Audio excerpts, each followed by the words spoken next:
live now. Aw. Your first time live. Yes. First time going live.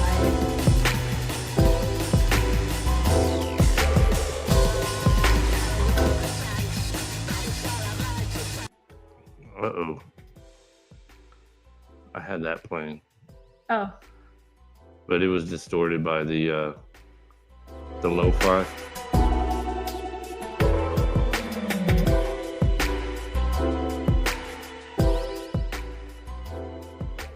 Oh well. Welcome. Thank you for having me. No, you're welcome. Dang, it's loud, but it's fine. I'll have it right there. Okay. Am I too loud? No, you're fine. I think Okay. it can be right there. Okay. Yeah, it's perfect. It's just we have that little echo in the room, but it's all good. Welcome, everybody. Thank you for coming to another episode of Tristan's Shop Talk. And today we have Kayla. But you know what? I didn't know how to say your last name correctly. Oh, I always- it's cool. It's pronounced Sustaita. Sustaita. Yeah. Whenever I message it to people, I'll spell Su, like the Indian tribe, Yeah. and then Stai, like on your eye, Mhm. and then Su, Staita. Sustaita. Stai. Cool. Yeah. Yeah, I didn't want to get it wrong, so at least I got it correct now. Thank you. No, it's cool. I know it's hard. So I met you at Paradigm Training, and then I knew you were training for fights. Yeah. And then you were always talking to Coach G about fighting. And then I don't know, I always, because I had another female fighter on prior. It had been a minute. But so then I was like trying to, get another female fighter in just to kind of see what was going on. Why did you get in fighting, or how did you get in fighting? But I know we had shortly talked, and then I remember I had mentioned that my family was from the Valley, and Yeah. then you had said that you were from the Valley. So I was like, oh, cool. Yeah, I remember that. Well, when we met, I was getting ready for a kickboxing fight that was supposed to happen in July. And so I was working, with Coach G, really being kind of religious to his class when I was in town. And that fight just ended up not happening. I don't know if you remember that. The girl pulled out at weigh-ins. So Mhm. that was pretty sad because you put in so much work during a fight camp. Was for that during to the happen. summer? It was in the summer. Yeah. It was going to be a fight at South Padre Island, which it just sucks in all ends because I mean, some of my friends like Bianca was, drove down to go see me fight. And then, but we had fun anyways. We were at the island. And so we still attended the fight and had a good time and got drunk. So when did that happen though? So like you arrived and then you still had the idea that you were going to fight, but then when it came down to like, was it how many minutes to the actual fight? It was I was at the weigh-ins when that happened, and it was I mean I wish I could. And weigh-ins the day before, obviously, right? Yes, it was the day. So it was like a Friday. Before. Yep. Wow. Yeah, that sucked. So leading all the way, you had drove. You're getting your mind. You were like in your head, and you're like, I'm ready. And then weigh-ins, they were like, she didn't show. She didn't want to fight anymore. So. Was there any like valid reason? Was it like I didn't want to fight because I was hurting, or maybe it was an injury, or I was super upset, and I was actually talking kind of a lot of shit. After. Because I was so upset. After I was super upset. That's understandable. But then she reached out to me and kind of like let me know what was going on in her head, and so I appreciated that. Like, thank you for talking to me. Yeah. And like and apologizing because I felt like I was owed an apology because I put in work to make weight. And so she just I guess there was a miscommunication on her end with her coaches, and they were a mess. So then she was feeling a mess and she didn't want to fight anymore. And okay. Also, you kind of witnessed this going on? No, she told me after the fact. Oh, okay. So did you feel bad because you had already? I mean, you were like, oh, well, okay, I understand now. I guess to me, I feel like if you want to fight, you're gonna make it happen no matter what. You know what I mean? You're trying to make it happen. I mean, I've told you I fought when I shouldn't have fought. I fought with bronchitis, sick, couldn't breathe, literally throwing loogie throwing up loogies in between rounds. So to me, if you want to fight, you're gonna try to make it happen. So I guess I felt a little bad, but I definitely have more respect for her after the fact. Like, okay, cool, thank you for talking to me, because even if, man, I feel like even if I was scared of shit, I'm gonna if I sign up and I show up to weigh-ins, I'm gonna fight no matter what. Yeah, So, you're not gonna show any. Yeah, you're not gonna show I'm any already doubt. here. Well, I mean, I think it's kind of a mindset. I mean, from the other fighters I've talked to, and I've never I've never competed. I've only sparred and then trained. But I can only imagine, that yeah. I mean, I see it as once you sign, you're in, all the way, either all in or not in. But I feel the good fighters that I have interviewed, and I mean, all the fighters I've interviewed are good fighters. But I think that's a common thing. Like they're all in. They're not halfway out, halfway in. They're not, they're you're either all in or not all in at all. And then I understand what you're saying with that female fighter. Like she wasn't mentally right. Yeah. So and that's where even it's like if I was gonna show up, the fight's gonna happen. But I'm saying though that I feel that sets you apart differently from the others. Okay. You know what I'm saying? Because others I think everybody would be fighting then, but not everybody has that mentality. So that's a good thing. Yeah, that's badass. Thank you. No, that's cool. So, you're how old now? 29. 29, and I know that's not nice to ask ladies, but 29. And then, so when is the first time you took a punch, or I guess in a sense, meaning like, oh man, I kind of like this, like I kind of like, or saw it. Maybe you saw a fight somewhere, or maybe you went to a fight. Yeah. I don't know. So I started my first kickboxing class like as a hobbyist in late 2020, and I didn't really spar. It was so like, you were 25 then. Yeah, I was just like, I'm here, this is fun, I'm moving, this is for my mental health, because like COVID messed me all up. So you had caught COVID. I did get COVID, but I meant like the pandemic just kind of messed up my whole like mental health and this is when you were in the valley. So I started doing kickboxing, and it was fun. It was helping me like just kind of relieve stress, and it was my hobby. It was something that I picked up. It wasn't, I think, until I left. I ended up going back to San Marcos, because from the valley, which is about I'm from Edinburgh, so it was about 4.5 hours away in San Marcos to Texas State. I did a semester of graduate school. So when I was up there, I was training at Fighteria, and love the people there. But I remember, sparring, and I remember just kind of being freaked out, like, oh my gosh, people are hitting me hard, they're kicking me hard, I don't know how I feel about this. Like, it's a whole new like emotional thing just to spar, just to add that to what you're doing. And now he's my coach and my other half. I remember messaging him when I'm in San Marcos, like, oh, I'm going through this and I don't know how to deal with it. And so he told me at that point in time, it was 2021, he said, you need to decide now if you want to be a fighter. He goes, that doesn't mean that you need to go and take a fight. But if you're going to train at that gym where people are training seriously and they're training with intent, not just because, I like kickboxing and I want to, burn calories. He's like, if you're going to hang in that gym, then you need to change your mentality and decide whether you're going to be a fighter or not.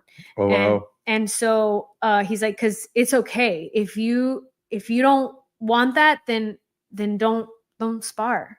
You know what I mean? Go and get your workout and don't spar. Like, and I thought about it for a long time, and I remember even going to Professor Pony's office and kind of talking to him about it, and he told me, he said, I think you're a fighter. you've gone through so much. I think you're a fighter in life. I think you could do it. So then I started, okay, well, let me start changing my mentality. And I started training a little bit different. Mm-hmm. And I decided at that point in time, not that I was going to be in a cage fight. That hadn't even, in 2021, that hadn't even crossed my mind. But at that point in time, I was like, okay, I have to train differently, mm-hmm. With intent. And that, at that point in time, I think is when I finally said, started figuring out, okay, I like this. Mm-hmm. This is hard, but I can do hard. I've done hard before. I can do hard things. And that was that kind of 2021 was that for me, was learning how to spar and figure out the emotional part of it, mm-hmm. dealing with it. Because are you kidding me? I just wanted to cry. I was like, oh my gosh, they hit me. But in high school, did you do any sports in middle school? I was a cheerleader. So you were I was a cheerleader, Tristan. So you weren't even. I was like, maybe she's doing soccer, getting kicked in the shins or something. Well, I did do soccer. I did do soccer 1 year. I sucked at it, but I loved it. It was so much fun. But no, my main thing was cheerleading. I did cheerleading in FFA. Well, no, I'm not gonna lie. I did. You did a ring girlie. Yeah, ring girl too. So that's pretty cool. You switched from the ring girl to the actual. Yeah, I could do both. No, yeah, that's. I did a pageant in high school too. Pageants in high school. So no, like. Did you go hunting? Were you more tomboyish around? Did you have brothers that you were cousins? No, I've always been a girl that could do both, and so I love being a cheerleader. I love being girly. I love all of that. But my dad I think I have the coolest dad in the world, and he's a big outdoorsman. And so I very much enjoyed riding horses growing up. He took me hunting. That's where I kind of fell in love with wildlife. And I think he's why I have the passion that I do for wildlife and why I studied what I studied. And so when I was doing FFA and like pageants, I loved that, like, hey, yeah, I can put on my boots and hang out in this, pig poop, but I can shower and I can throw on makeup and I could be both. Yeah, I'm multidimensional. No, but I know there had to be some route somewhere where you're a little bit not. Like, I'm sure the pageants got boring, probably. I don't know. And maybe you needed more action. Yeah, so that's why you got into fighting. So then, did you have any boxers when you were watching? Obviously, you're watching boxing matches with your dad, probably. No, not even that. I wasn't. I didn't. Were you watching MMA even before 2020? No, and not even when I started. Like when I started taking classes, I wasn't watching. I would say the last 2 years is when I first started watching, UFC, watching MMA fights, and trying to keep up with it. Because I'm still not that. Well, no, there's so many fighters. Yeah, there's a lot of fighters. But I started, 2 years ago. I started it because I started to need like inspiration. Like, okay, like, man, this girl's cool, and like I wanted to find people to look up to, or like styles when I'm trying, because I'm still trying to develop as a fighter and develop a style. Right now I'm just a little baby.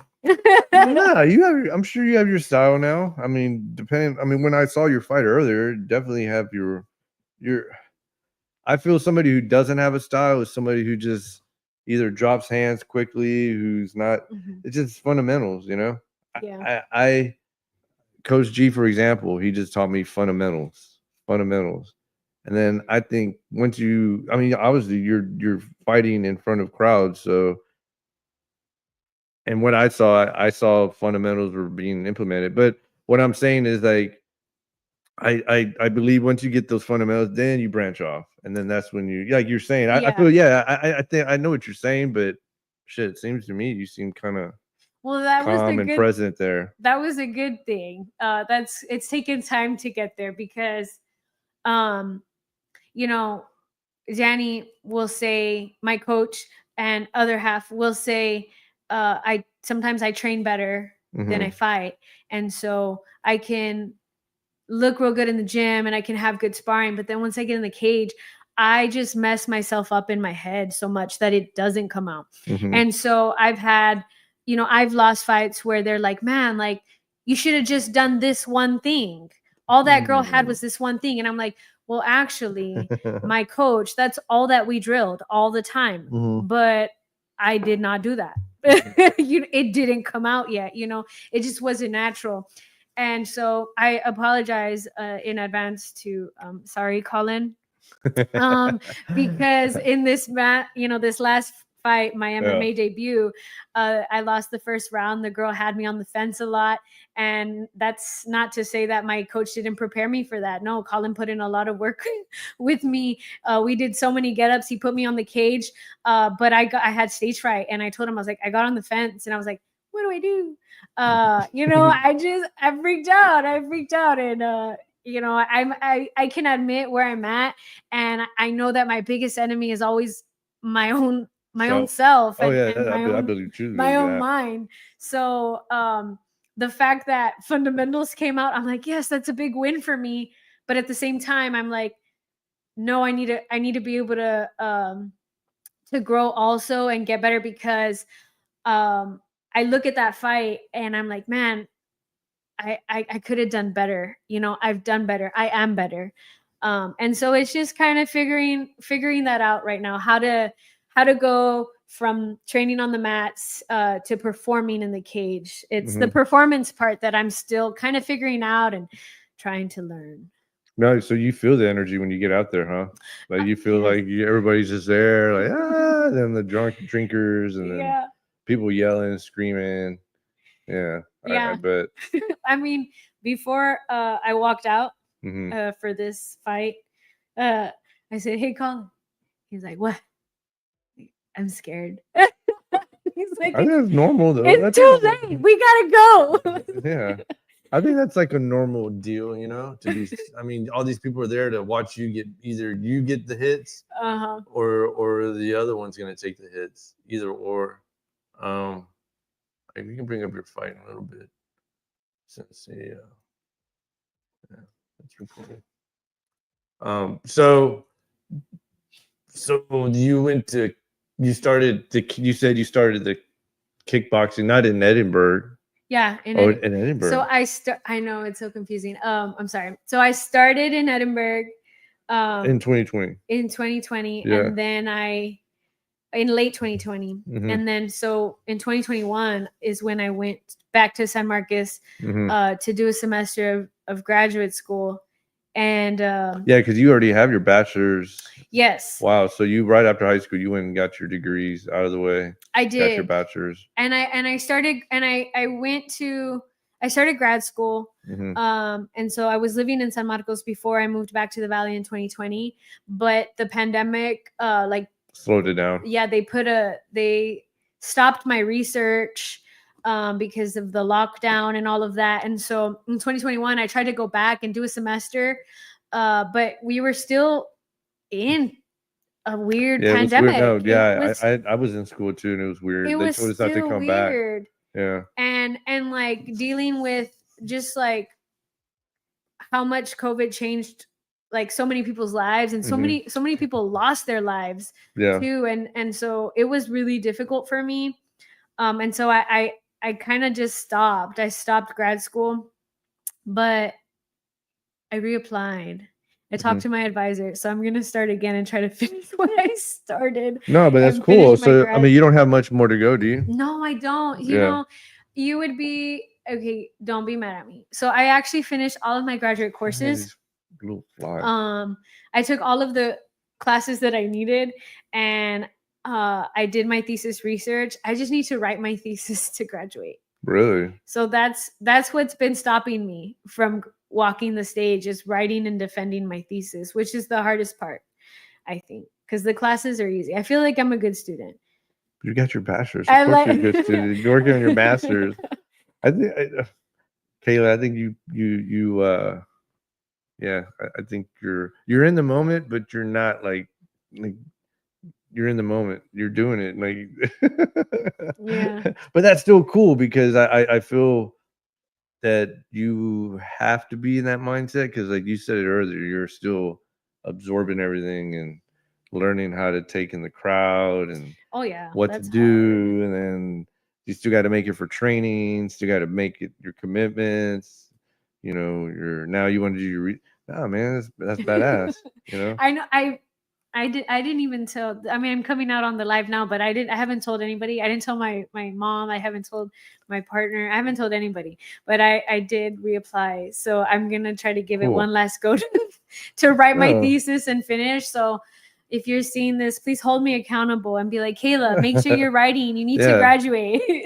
No, I mean it makes sense, because once that's kind of just out of the way, then you can concentrate again back on fighting and be 100% in again. Yeah, it's because I feel like it's just been looming over me for so long, when I know that I was 90% finished with my master's degree. So since 2020, I've had it over my head that all you need to do is write your thesis so you can walk, and it's never left me, you know. So I want to close that chapter very, very much so I can have that off of my conscious already. And you know, to show my kid that you need to finish what you start, you know. That's what's on my mind more than anything, is I need to show him you got to finish what you start. You can't leave things halfway done. Yeah, lead by example. So that's the goal. But you know, that's very rare nowadays. It's very rare for people to be accountable, to be lead by example, push yourself. Yeah, you're doing all the above. Thanks. I'm trying, man. Trying. You're doing. That's what I'm saying. Like every day I'm trying. It's hard. It's almost like after your fight, and then I could probably see it now. You get out, and then you won the fight, and you're like, well, I mean, I did it. And it's like, yo, you did do it. Like, what are you talking about? Like, you did do it. Like, you won the fight. Well, I mean, I guess, like. Yeah, I know. Because she didn't back down. She was a little. No. She was like I said, she's so tough. She was, but she was just she just kept on going. And then, to be honest, with her being a little shorter, me personally, even just short people, I just never underestimate a short person. Because even shorter. No, I knew she was going to be aggressive. Because once they learn how to use it to their advantage, like we were saying earlier, they learn the fundamentals, and then boom, they go from there, and they can do all the things they were doing. Yeah, which I saw her. She just kept, like you were saying, she kept on the first round. She kept on pushing you towards the cage. No, I definitely. And then just putting her head in, and then kind of just going in you for your stomach. I definitely got to reach out to her and talk to her and kind of. Oh, you like doing? Do you normally? But you said you did that with another fighter, and you said that earlier, right? Did what? You had reached back out to the fighter. Oh, the one that in July, the girl that I was supposed to fight reached out to me, and we kind of like, she let me know where. Oh, she reached out to you. Yeah, but that's cool. But no, Cindy's cool. Like they're so nice and they're so cool. But I would like to kind of like, she's so tough, like, and she never backed down. And I feel like I get into my head and I second guess myself so much. I would love to like ask, like, dude, what do you do, man? Like, I gotta figure that out too, like. No, I think that's smart. That's really smart. You're doing your research again. You're doing. Yes. Yeah. I mean, I feel like you can learn from anybody, No, hell yeah. Because I respect fighters who respect fighters either they lost to or won to. And I think it shows a lot, because like you said, you're learning from your own self. I mean, just asking the question, hey, well, why did you do this? Or why did you do that? That's interesting. She's super tough and super cool. I'm not going to, I have nothing bad to say about Cindy at all. She's so nice. No, when I saw, that's how they get you. I'm like, I can't be her friend yet. Not at the way I can't. And it sucks because her coach / husband, he's so cool. He's so cool. Like, I don't know, that guy is so cool. He's like. Was she younger than you or older? No, I think she's older. Wow. But she looked young. She's like a Viking, man. They're so cool. And I was like, man, I can't be cool yet. Tomorrow. But I'm gonna say it. I strongly believe Hispanic fighters are more interesting. Well, I don't. I mean, it's almost. She's a Latina. Well, no, but that's what I'm saying. I just believe Latin fighters or Latinas are just, yeah, they're just more interesting. It's from Duran to Vargas, De La Hoya. Yeah, it's like you're saying. I mean, I feel it's a purpose. You give a lot of these guys purposes or reasons, and yeah, they show up, and then Yeah. you're surprised. See, I'm 44, so I was growing up with Vargas, Duran, the towards the end of Duran, and then even that dude would show up, and I'd be like, "What the hell?" Like these are like 440 pounders, 135 pounders, and you would see a fight. Like you would see like back and forth. Obviously, this is boxing, not MMA, but um, I just enjoy.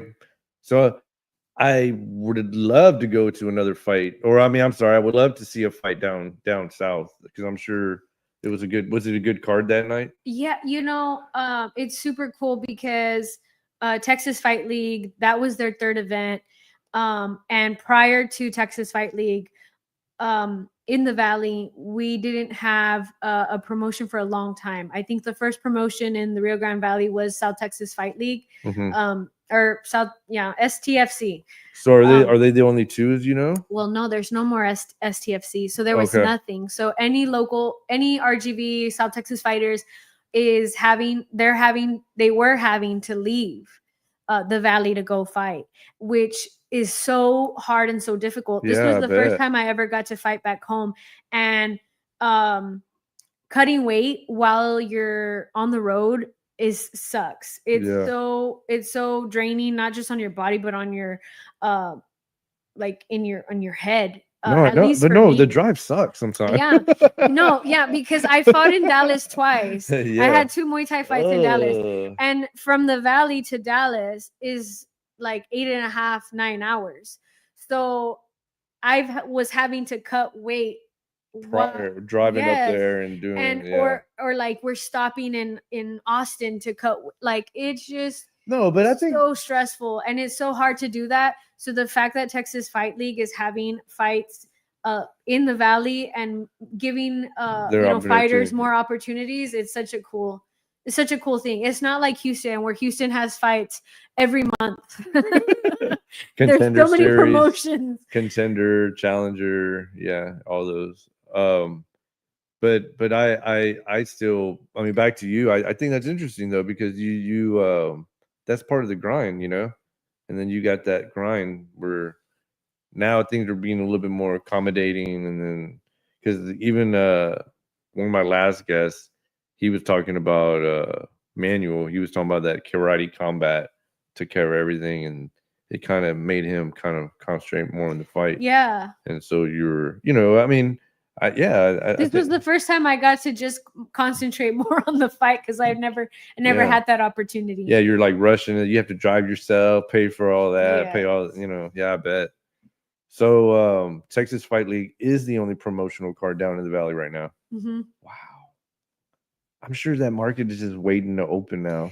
I'm sure they just need the right investors or somebody down there. Maybe it's hard because the crowd down there likes boxing. So boxing, I think, takes priority. So that's where boxing is going to outcompete MMA, at least for right now. And hopefully Texas Fight League is doing things to change that, and we're gaining more MMA fans in the Valley. But I think that, that's the biggest thing is in the Valley, boxing. Boxing is king, I guess. Yeah, there's a lot of old school down there, so I can see how they're, but they also don't like girl fighters down there. They don't? No, really? It's super machista, the culture. So now I can see that, but that's funny you brought that up. Like you shouldn't be fighting. Like you don't belong there. You don't belong in the cage. And so it's like, it is what it is, Really? It's a part of the culture. So has somebody ever said anything or made comments or what? Yeah, I've had people make comments and like they're not being, it sounds weird, they're not being like ugly, but they're like, no, like, mija, you don't, like, no, you don't belong there, mija, you have your degree, like, that's funny. Don't you have better things to do? No, I want to fight. I want to hit some people. Like, what are you talking about? It's fun. That's funny. Yeah, it's. No, I I never saw wouldn't have that. expected that. I never expected that either. Because I was like, oh my gosh, I'm gonna have my first fight in the Valley. How cool! I'm gonna have support, because you're fighting in Dallas and nobody, like, people were like booing you because you're from out of town or whatever. They're gonna root for their hometown girl. And so I was so excited. I was like, oh, I'm gonna have all the support. And instead I was like, really, Mija, are you sure this is what you want to do? There's so many better things you could be doing. And I was like, wow, I learned, okay, they're not too excited about female fighters. They think we don't belong there. I mean, if one of my family members, if she wanted to fight, I would be all supportive. I'd be like, yo, I'll hold the pads. Like, yo, like, whatever, man. Like, I'm down. Like, anything you need, whatever. Yeah. You need money and whatever. Well, neither of my parents are supportive of me. Wow. Yeah, and I get it. I get it because they love me. Yeah. No. That's what I was saying. I'm not taking it like as in, oh man, they don't. No, I know they're like, Mija, like, Yeah. no, like, Kayla, no, she's hitting you. Yeah. Like, what's wrong? No. My grandma went and she's watched the fights. Your abuela. My abuela went, and then when it came to my fight, she left. She walked out because she didn't want to see me. And then when I got out of the fight, she was like, "Oh, your face is okay. Okay, do you have recording? I'll watch the fight."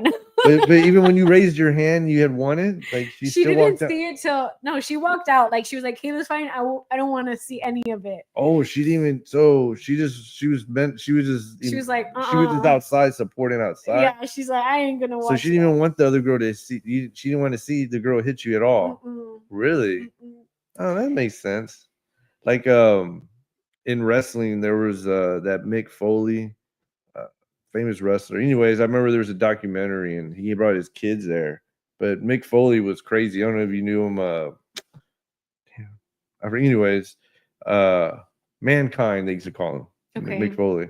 And anyway, his kids were witnessing him, like, and his kids were crying. Like, oh yeah. So I can kind of see it on the other end. Grandma don't want to see you. Yeah. Get hit and something happens. Yeah. I mean, my biggest critic besides myself is my own son. Mm-hmm. So he was there though. He got to see mom get hit. He did get to see mom get hit. Wow. Is that kind of, you have just explained to him before? No, he already understands. He kind of understands, and so it's so funny because I mean, my first Muay Thai fight in Dallas, right? Which was my first fight ever. Mm-hmm. I freaked out. I went all 3 rounds and I lost unanimous decision. And I remember we left the fight. Now we were eating pizza, and so I was FaceTiming Kyle, my son, and he's like, "Mom, like, why didn't you kickbox? Mm-hmm. Like, where was that?" I was like, "Oh, I tried." What do you mean? Like, why didn't you kick more? He was like, "What were you like? Why didn't you kickbox?" And he's like, "Next time, like, you need to breathe." And I'm like, okay, pues pa saber, right? How old was he then, though? He was, I guess 6 at the time. Oh wow! And so after this fight, I lost the first round. She had me on the fence, and a lot of control time. He's like, "Mom, like, where were your underhooks?" And Colin was like, "That's what I'm saying." He was like, "Mom, you needed to do your underhooks. You needed to get her off of you." Mm-hmm. And it's cool. I love that he, I don't impress him. He's not impressed by me at all. He's always just kind of expecting more of me, and I love that. I need somebody to push me that way. And it's how old is he now? He's 8. Oh wow. He's 8. Wow, but you have him training now, don't you? Yeah, he's doing jiu-jitsu. Nice. I know. I don't like jiu-jitsu. I don't like grappling. Yeah, me either. I mean, I know I like jiu-jitsu, everybody, but I just don't. That's not my forte right away. It's striking, but yeah. I'm definitely a kickboxer, but he didn't like it. So I was like, "Why are you gay? Why are you gay?" Like, and there we are supporting him because he likes jiu-jitsu. And I'm like, man, it would happen that way, because I love striking. Now, okay, I'm dabbling in it, in the grappling because of MMA, and I need to work on my grappling and my MMA more for MMA. But yeah, my kid likes, he's a grappler. He likes. But I understand that it's along with learning to ride a bike, jiu-jitsu should be right along with there. Which, I mean, you got to understand, kids from I mean, all, I guess we can say, I'm trying to think of some Russian fighter, but we can just say Chamov, for example. Just these kids or that are growing up in hardcore areas. That's their Yeah. that's their. I mean, everybody knows I either haven't, judo or we haven't told jiu-jitsu. Kyle yet. He's going to Dagestan for 2 to 3 years. You He know, doesn't know yet. wrestle with bears. Yeah. Yeah, to go. I mean, some of these kids go and jump in the cold for no reason.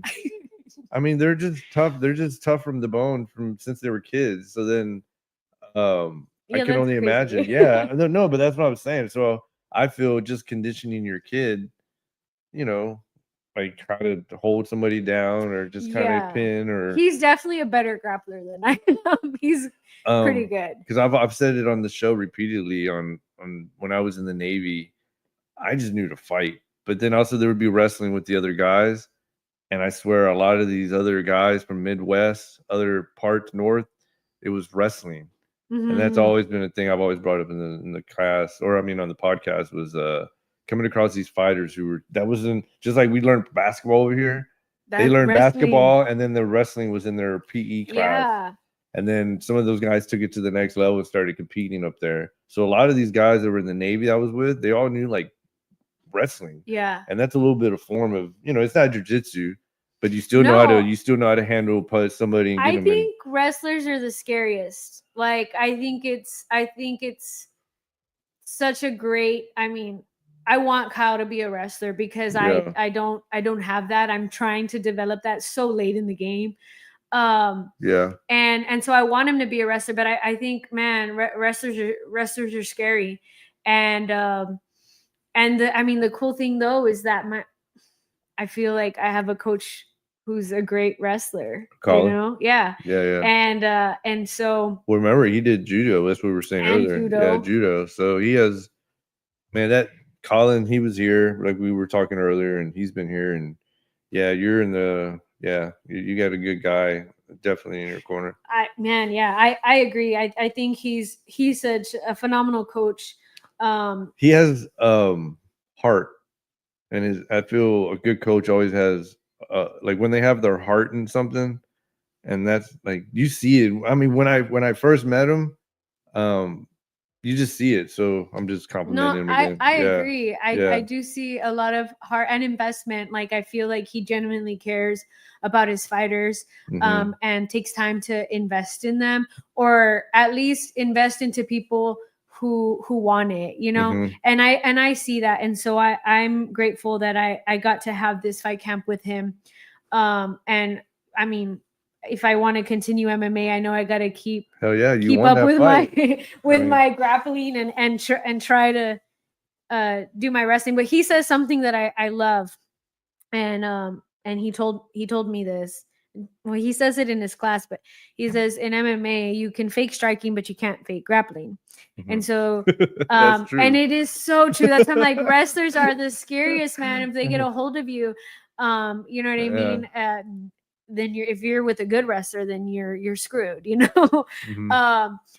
so I'm aware of my shortcomings, and I'm aware that I have a lot of work ahead of me, and I mean the plan is just to keep growing and keep getting better. So yeah, I'll be so you're dabbing in everything there in the gym. Anything you can get into, the MMA classes. So now you're in the Collins MMA class. If you go, of course, you go to Coach G's. So are you doing jiu-jitsu classes there too? Or? Yeah, I would for this camp. I jumped a little bit into the no-gi, and and some of the wrestling classes, which was just hard. You're like, man, I'm getting manhandled by high schoolers, but what it is. Because right now you're at what, 110 or? Well, I've been eating. Okay, I wouldn't even put a number on it, but I'm saying you added a couple. Oh yeah, since yeah. then. Okay. So I yeah. I always feel it's different with female fighters. Oh, you talking don't gain about as much weight as the guys. The guys gain a lot of weight after their weigh-in. I'm not so fortunate. Because some guys are just like, yeah, man, fucking 20 pounds, whatever. Yeah. I'll work it off, and yeah, I'll be ready. And I'm like, I still don't know. I was like, dude, y'all are crazy, dude. Y'all put on a lot and then take off a lot. Yeah, and it, we learned this about me. Kind of the first. Hi. I'm sorry. No worries. No. I was just talking to your dad. Oh, he's outside? Yeah. Oh, okay. Did you talk to him and tell him the deal? I talked to him for about 45 minutes. Okay. Oh. No, you're good. You can just jump on. Hi. That's Kayla. Kayla. I'm on Kayla. But usually when I come and interrupt, I interrupt dudes. Oh. Yeah, this is the second time he's interrupted. Yeah. But not I've been interrupt. out there. He's a co-host. So. Yeah, I've been out there a while, and then your dad pulled up. Okay. Yeah. Did he leave? He's leaving. Okay. Yeah, he gave me a message to pass on to you. Yeah. Okay. Oh, I'm scared. No. He's the one from the valley. He's the well, obviously the father from Harlem. I know. I was so glad to see him. Yeah, he hasn't seen him in a while. So, yeah, we're friends from high school. Oh, cool. So we've been so glad to see him. So Is this working? Yeah, it's working. Is my mic working? Yeah. Sometimes this is Kayla. I can hear you. This is you can it's louder now. Okay. This is Kayla. I know, Kayla. I've been listening to your whole story outside. Okay. Oh, you can hear us? So it sounds pretty good? It sounds very good. Yeah. Okay, cool. Okay, cool. Yeah, I know. It was going so well. But I've been talking to Mr. Tristan for a minute. So. Oh no, we've been going at it. I don't know. When last year we were talking about the fight, the short girl, Danny. It's like short people are more aggressive, right? Didn't you say that? Yeah. He did. Yeah. Yeah. I'm not very tall either. But the girl was shorter than you. Yeah. Okay, so you can always look down on her. Here, let me turn on the volume. But get to know each other Okay, there's a lot. Okay, so yeah. Okay. So you're working on a master's degree. Yeah, well, that I'm very impressed with. Thanks. Yeah, I just have to write my thesis. So I was telling him that was something that just was looming over my head. What is it in? A long time. In population and conservation biology. Oh, okay. So you have to write a thesis. How long does your thesis have to be? I mean, it's based off of my research that I did. Right. So, I kind of did research on you had to propose this research too. Yeah, and I went into the field and I did it, and it was kind of like inspired by sustainable and regenerative grazing, and trying to. So it's agriculture too. It is agriculture related, yes. Okay. And so. I did the research already. I just have to write it. That's what's the only thing that stopped me from walking for the last few years. Right. Okay. And is it organizing it and putting all the research together? What's the hardest part of? No, I think the hardest part is writing it, because I already did the research. I've already I have all my data, computed. I just need to probably analyze and write. Right. I just need to write what I found or didn't find, right? Right. Yeah, I would imagine that'd be difficult. I know. I never had the wherewithal, the gumption to go that far. I started a master's program, but I loved it. I loved that's school. Good. Yeah, it's good to be that way. If you're going to continue going to school now, do you want to go get a PhD? Or are you going to stop at the master's? No, I just want to get my master's because I started it, so I want to finish it. If I were to get a PhD, it would be way later. Okay. And I wouldn't be like opposed to it, but I think right now I have the more pressing thing. I want to fight. Okay. Yeah. And that timing requires you can do a PhD at any age, Okay, so I was going to ask you what you were going to do with the master's. So I guess that, forget it, put that on hold. Yeah, well, I during this fight camp, I was still working, you Mhm. know, full time as a wildlife conservationist here in the Gulf Coast area.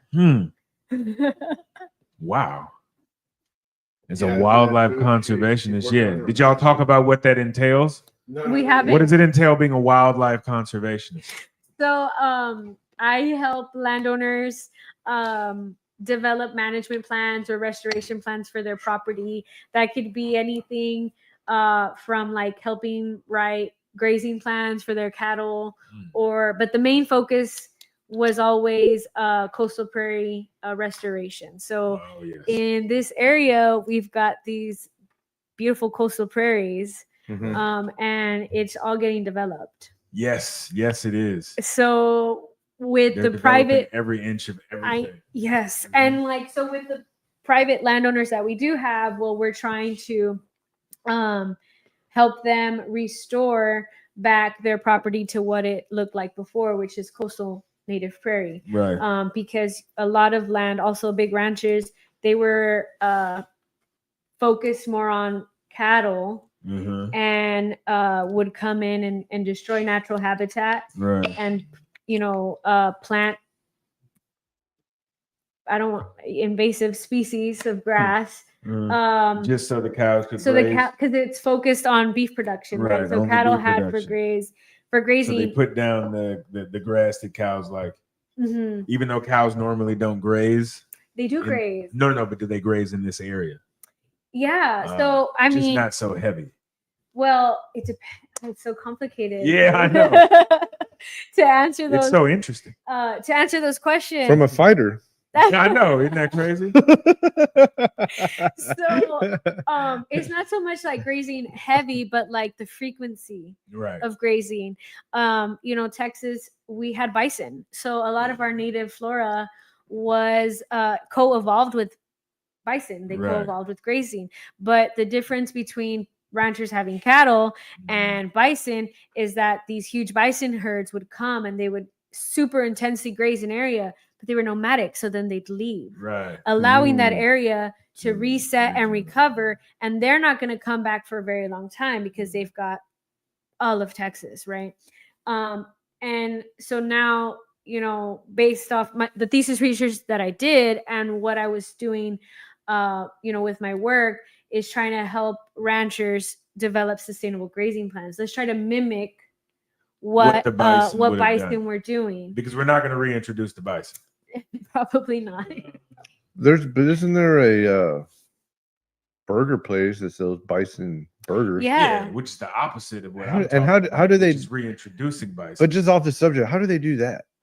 They kill a bison kill bison but is like that cattle production. But I thought would bison be low? I would think they want more bison, not less. I mean, I would think that would hurt bison populations. No? Well, they're not, but those bison that we eat are not wild. Yeah, bison. Those are made exclusively for eating. It's like fish. You know how they farm fish? Yeah. Oh, so they farm these bison and they make the meat off. Yeah. Oh. No, they're not on horses.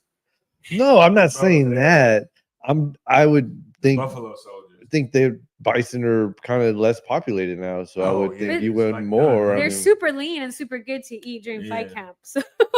Really? Yeah. I don't eat a lot of bison, but it's just super lean meat. I've had bison. But what else? What else would they use the bison for now? Because back in the day, Indians would use it for everything. Yeah. But now they're not just use it for hamburger meat. I think pretty much that's what it is. So they're gonna kill a whole bison just for hamburger meat? I mean, it's a lot of meat, though. It is a lot of meat, and it's they're gonna ground. But I mean, and then some people eat the steaks. Yeah, and I'm sure weirdos eat the liver. Yeah. I'm sure people eat all kinds of stuff. And I'm sure they use the horns, their leather and stuff. Yeah, the leather. Yeah, get a bison coat. Okay, so now y'all can go back to what you were saying earlier. I'm sure there's not nearly enough, but that is very interesting. Yeah. Okay. Wow. All right. No, well, because I guess we'll bring up because of the nonprofit and then everything's being affected because he's gonna want to jump into that. Okay. Okay, let's jump into that then. Or where are we going now? Well, there's no nonprofit now because obviously what's been happening and from the White House down. So it's grant money. Yeah, it's But this is all from the research. This is not dealing with her research that she's doing now. Right. This has to do with another thing that she had going on. Okay, so now she has to kind of sit back and continue training, but then I got it right? Yeah. So she has to do some refiguring right now. Okay. So the grant money is on hold? Yes. Which department was it from? The Department of Agriculture. Agriculture. Yeah. So what did they do to the Department of Agriculture? Well, did they take away a lot they of the grants? Fired a lot of people. Okay, just like it's only because I hadn't heard. I only heard the Department of Education and certain other things. I hadn't heard the Department of Agriculture, which it seems is a department. Yeah, I mean, they like fired a lot of park rangers with the U.S. Forest Service. Okay, I did hear that. Yeah, them too. But it's like anything really environment right now, I think is kind of. Yeah, they're messing with the EPA, right? Yeah, they're doing. I try not to look. Honestly, I don't want to. I'm gonna sound uninformed, so I'm not gonna talk because if not, I'll just get. No. I remember. I mean, the park rangers. I mean, there's a lot of cuts everywhere. There's cuts. Yeah, cuts are happening. Hey, we're rolling. You cut those park rangers, you might get more bison. You know, some saber-toothed tigers or whatever. I mean, yeah. I mean, bison meat, hamburger meat. I don't know. That's crazy. Now, because I know he wanted to kind of probably go down that. No, I didn't necessarily. At one last time, we were like infatuated with the comedy all the way. It was coming, and then so what do you think about Elon and this dude? And then the comedian was like, "Oh yeah, Elon. Oh, I don't trust him with a 10-foot pole." Then I'm like, "Oh, okay." Like he was like, "I don't want to get political," but yeah. I don't like getting political, but I did tell Tristan, I was like, we only have one freaking planet, man. So I wish that this was something that was more bipartisan because we should take care of it. It should be one thing that people do agree with. Yeah, but the world doesn't work that way. Yeah, I know. Different religions, different. I mean, because even what you were just saying about the coastal planet, like that is fascinating. Because there are a lot of erosion and different GDPs. I mean, there's a lot of different things. So you're talking about the coastal plain. So the coastal prairie, there's a lot. The biggest thing would be urbanization, like its biggest reason. But I mean, yes, there's like erosion occurring too as well, and that happens for multiple reasons, whether it be like desertification, climate change, overgrazing. There's a lot of things going into it, but I think the main thing right now that's threatening our coastal prairies in Texas, at least, is going to be urbanization. Okay, but doesn't that have a lot to do with the water too, right? I mean, there's not enough water to go around in Texas too. Isn't Valley in a bigger drought than Austin? I don't know. I believe they are. I'm not gonna say because I don't know.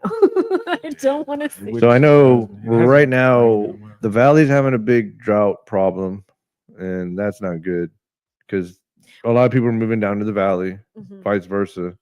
A lot of people aren't leaving the Valley to move up here. Now, people are leaving here to move down there. Yeah. And then obviously Austin County and north of Austin, that's in a big drought still. Yeah. So they need mad amounts of rain to even get back to where they need to be. So I know that has probably something to do with the grazing as well, I would think. Yeah, it's all connected somehow. And then with everybody moving to our state now, there's just too many people. There's too many people concentrated in few areas. No, it's the triangle, right? Like, I mean, because I have a lot of people are moving to like Phoenix. Like, I have family that's leaving LA going to Phoenix. Like, there's so many people coming from Los Angeles to Phoenix, and you're like, the water, like there's less water there. Like, why are so many people going? And my uncle lives in Phoenix, and he was man. We had to get a new trash can because they left the trash can outside, and the top of it melted. Oh my gosh! It was so hot. So it's being unbearable to even live. Yeah, but there's millions of people flocking there. Yeah. Well, I mean, I think it's like Abu Dhabi doesn't have any water. Yeah. They have to get everything from everywhere. Well, they desalinize. Yeah. Well, they do desalinize. So much of that, though. Yeah. Well, it's a lot of waste too. Yeah. So when they desalinize, they have to throw all that. They get all that salt, but it's all in, from what I understand, concentrated form. So when they release it, it kills A lot. Yeah. And just how much energy do you use to run a desalinization plant? Well, but no, that's what they want to do in the valley, though. They want to do that in start South doing of that? Texas Do that. because they need water down there. Yeah, They they need need bad water, bad. and they have crops. When and I was they have, down there, it was dry, and I didn't hear anybody. it didn't used to be that way, but also like what you were saying is because of so much building, all the concrete. Yeah. Heat. Yeah. No, Span, just that's what happened here in just Houston. Build things for and they drain groundwater and stuff. Yeah. I mean, more and more, I believe, like those little RV parks off the highways in the middle of Texas seem a little bit more comfortable than the cities now. I think. You think they're more comfortable? Well, because you just have all this concentration, like she's saying, you're losing grazing, you're losing all this. You're access to the meat. It's gonna continue getting more and more limited, huh? Access to the meat. You got access to the meat all in the city. There just need to be like my thing when people are like, "Yeah, I'm moving to Texas." I'm like, "Hey, man, they got Des Moines is nice. Like, why don't you go there? Like, why is everybody coming to Houston and Austin and Atlanta?" And so it's the triangle. So it's Dallas, Houston, and then San Antonio. And then everything in the triangle everybody's coming to. So you got San Antonio's always dry. Well, you got north of Spring, you got way north of Spring, Humble, you have all that area expanding now. Yeah. Then you have Dallas coming down. I don't know, but they're saying it's all concentrated in this triangle. No, I know. And then all the Californians are cashing out and just coming over here. Yeah, but then you go to Tulsa and there's nobody on the freeway. It's a very nice place, Tulsa, Oklahoma. I love it. I'd move there if I didn't have children. I would.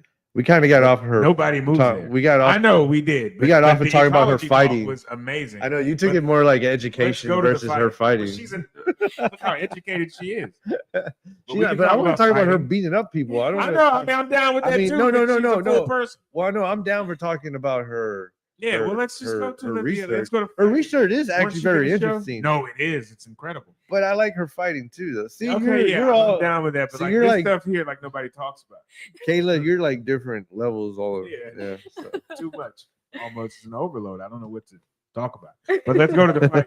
You were going to show clips, weren't you? Yeah, I can show. Okay, let's go into that. Well, we were watching the. I'll listen to your fight commentary. Oh, that one doesn't have commentary. No, it doesn't. I have the commentary is on Facebook. They posted it live. Oh, this is raw footage? Oh, this one doesn't? No, that one, I don't know. I was hearing the background. Oh. So I don't know if that one because Combat Sports Coverage streamed it and the commentary was on that. Uh-oh.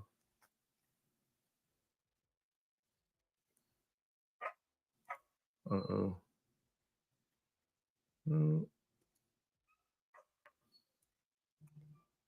She's out there wilding. Yeah, I'm gonna have to let her out. Let her out where though? Outside. Okay. Man.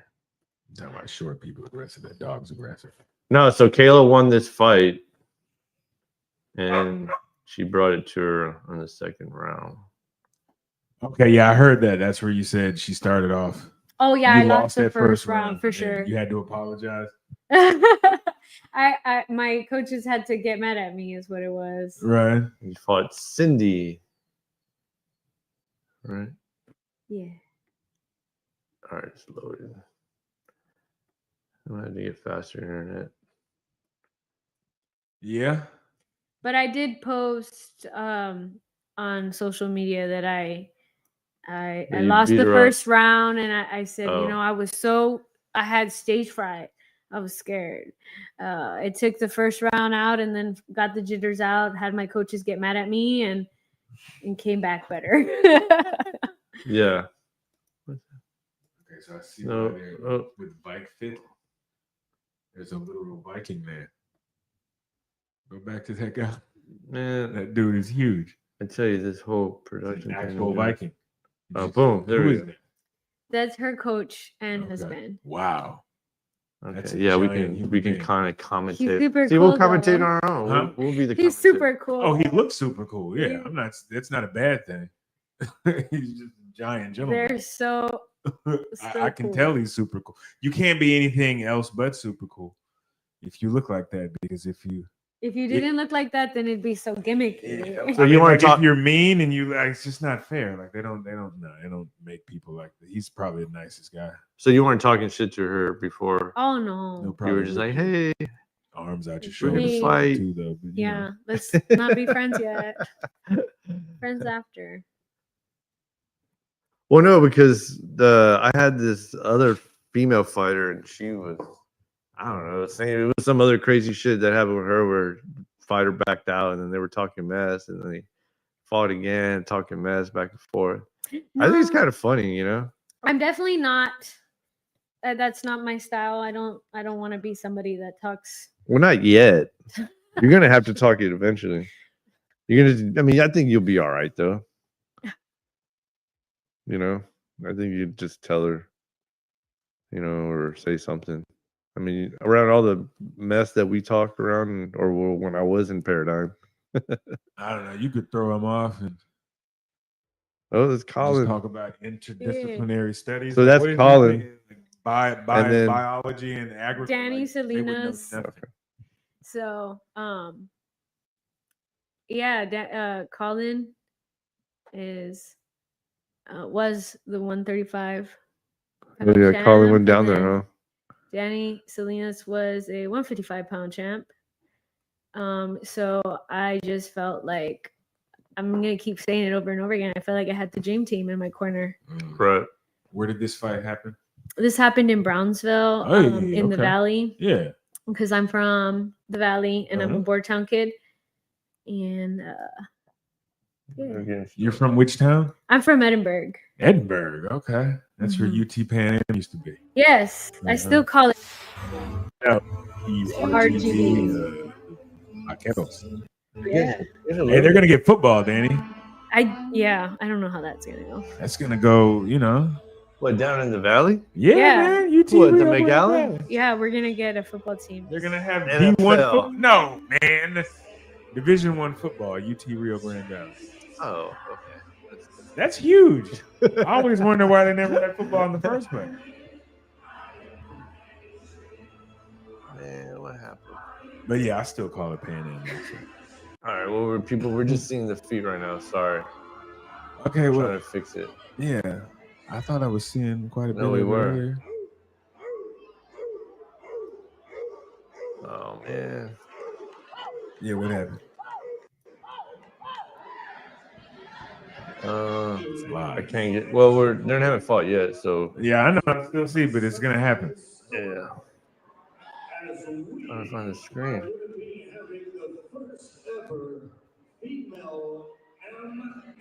All right.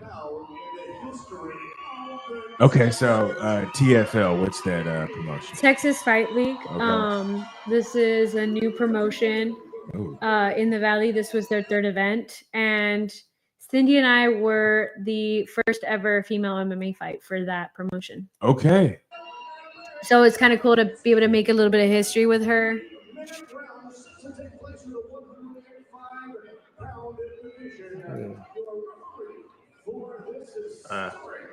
Oh, you're trying to get it. Okay.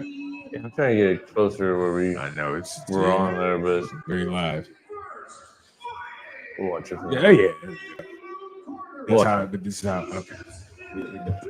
So what are you thinking right now? Are you just like, all right, I'm here, I'm ready, all the training I've done to this point? So you do 2-month camps, usually 3-month camps? We tried. No, I wish we could do 3-month camps.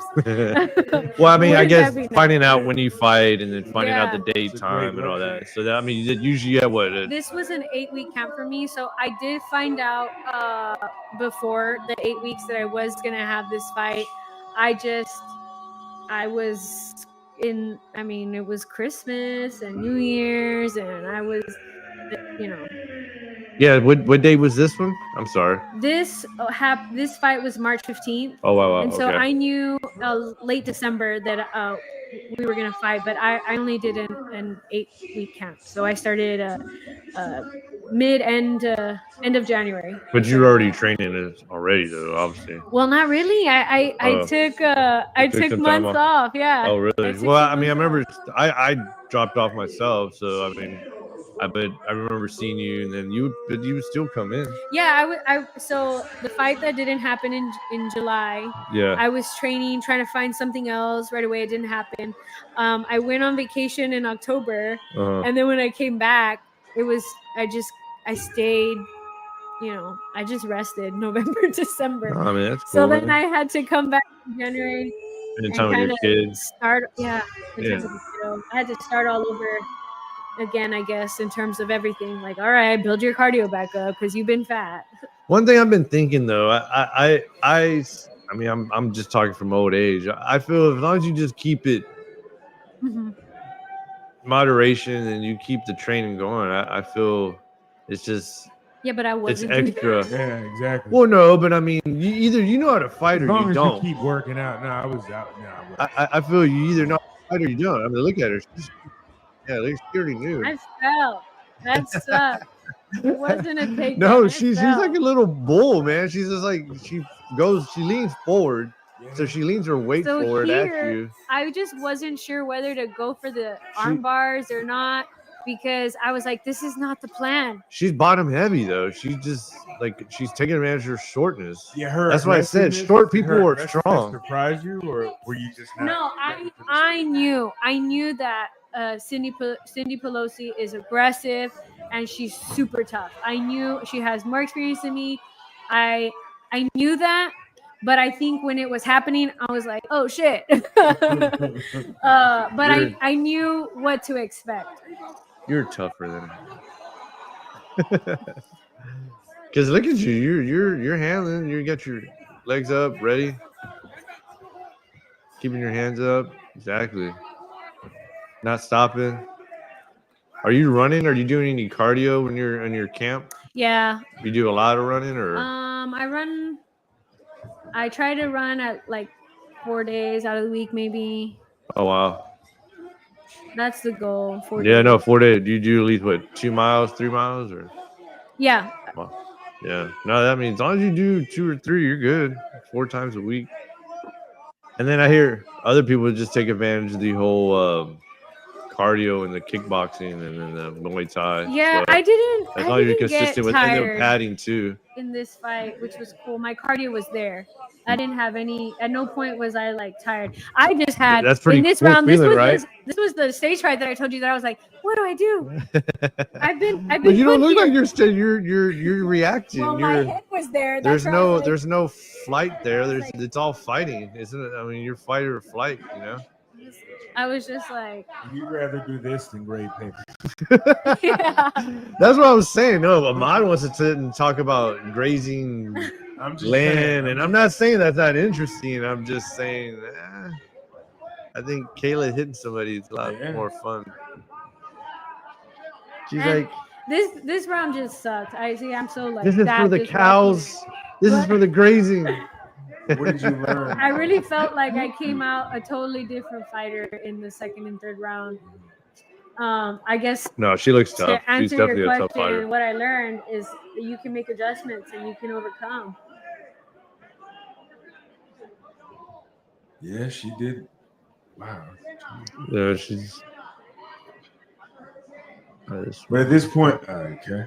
At this point, though, are you tired at all, or you feel pretty in control still? No, I wasn't. I wasn't tired. I was definitely still freaking out. Okay, so you were freaking out. Yes, I absolutely was. Okay, all right. I posted about it. I said it. I meant it. I'm honest. I was like, oh my gosh. Okay, yeah. This isn't what I worked on. Yeah. So what are you saying now? What are you saying to your trainer? Well, this is something that I wasn't saying anything, but I remember this. They told me, this is still your fight. Yeah. And that's what I held on to. Yeah. And that's what helped me kind of change, make the adjustments I needed to make. So they were telling me like, you need to cut the angle. You need to stay off the cage. Yeah.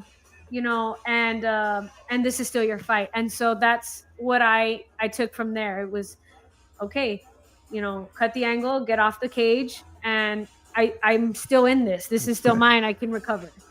But you always hear Colin's voice is so loud at their fights when he's just yelling out. Colin came here, Ahmad, He's pretty much a very local fighter in Houston. Everybody knows who he is. Yeah. I feel if anybody doesn't know who Colin is, then you really don't fight. Yeah. But he's a very loud corner man. But a good corner man, you know, because he's telling you what you need to do too. So I can only imagine. Was he talking loud there, right? So Or was it loud there? It seems pretty loud there already. It was loud there.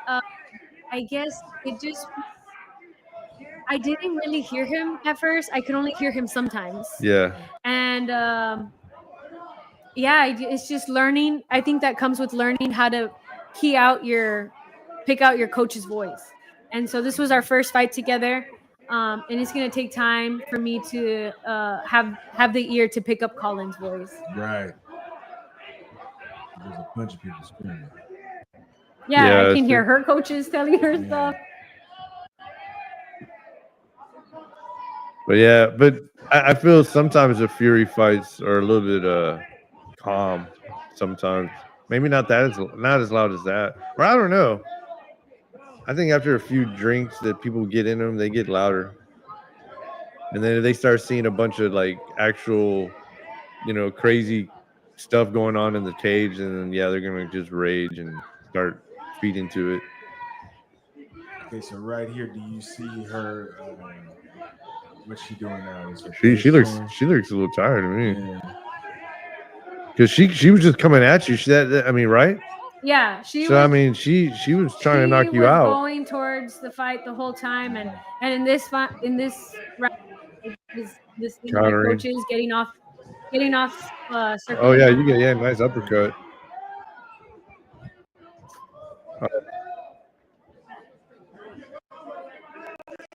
I think it's a very common thing though. I feel in some of these young fighters, like they come out. I mean, she came out with a lot of energy, and I'm sure that energy maybe tapped out on her because she doesn't have that same energy, right? No, I mean, I think she got hit a lot of times too, and that takes the toll on you. Yeah, you did. You were nice kick, Kayla.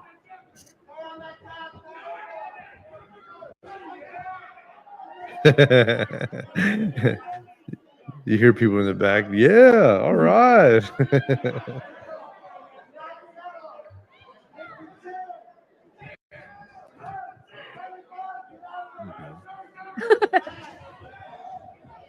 Hey, you can hear people saying, yeah. Yeah, that's what I was saying. But I was just enamored with the. I'm really, yeah.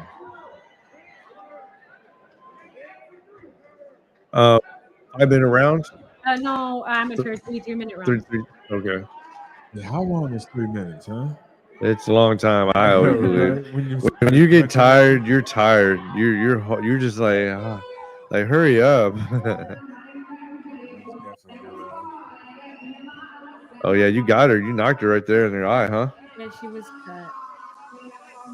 Dang, you cut her, Kayla? Yeah, she was cut. You hit her that hard? Yes. Do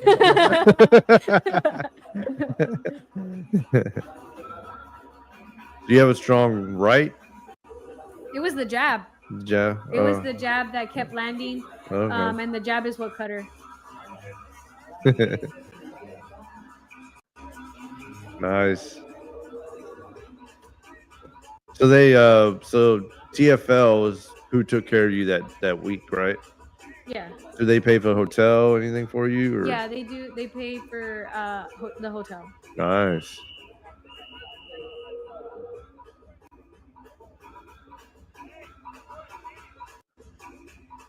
And then you were able to get there enough time to get settled in, huh?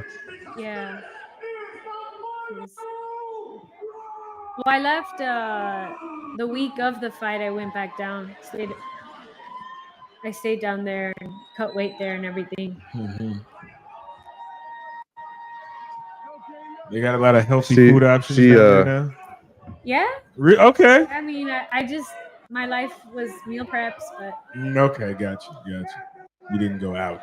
I did. I mean, there's always healthy options that you could go, but nobody wants to order the healthy options. Not when there's other options. Tacos. Yeah, there's barbecue and tacos everywhere. Like, what else especially in the valley. Yeah, that's what man, tacos everywhere, man.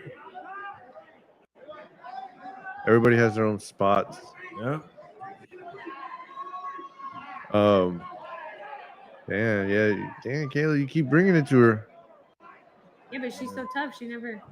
Yeah. Yeah, she just keeps coming forward. So how many fights has she had? You said that she's was more her experienced. 8th MMA fight. Okay. But she. And you had at this point. My first. Your first. And how many have you had?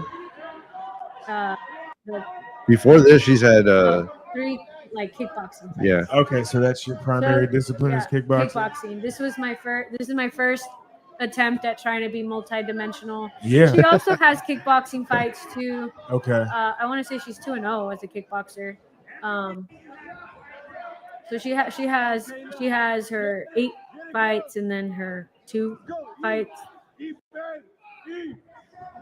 Ooh, well, nice. I mean, so you were proud of your ground defense, I know, right? I didn't really have ground defense. Ooh, go down. Sorry. I'm just saying when you were on your back and you were. Oh, so that's where I was kind of.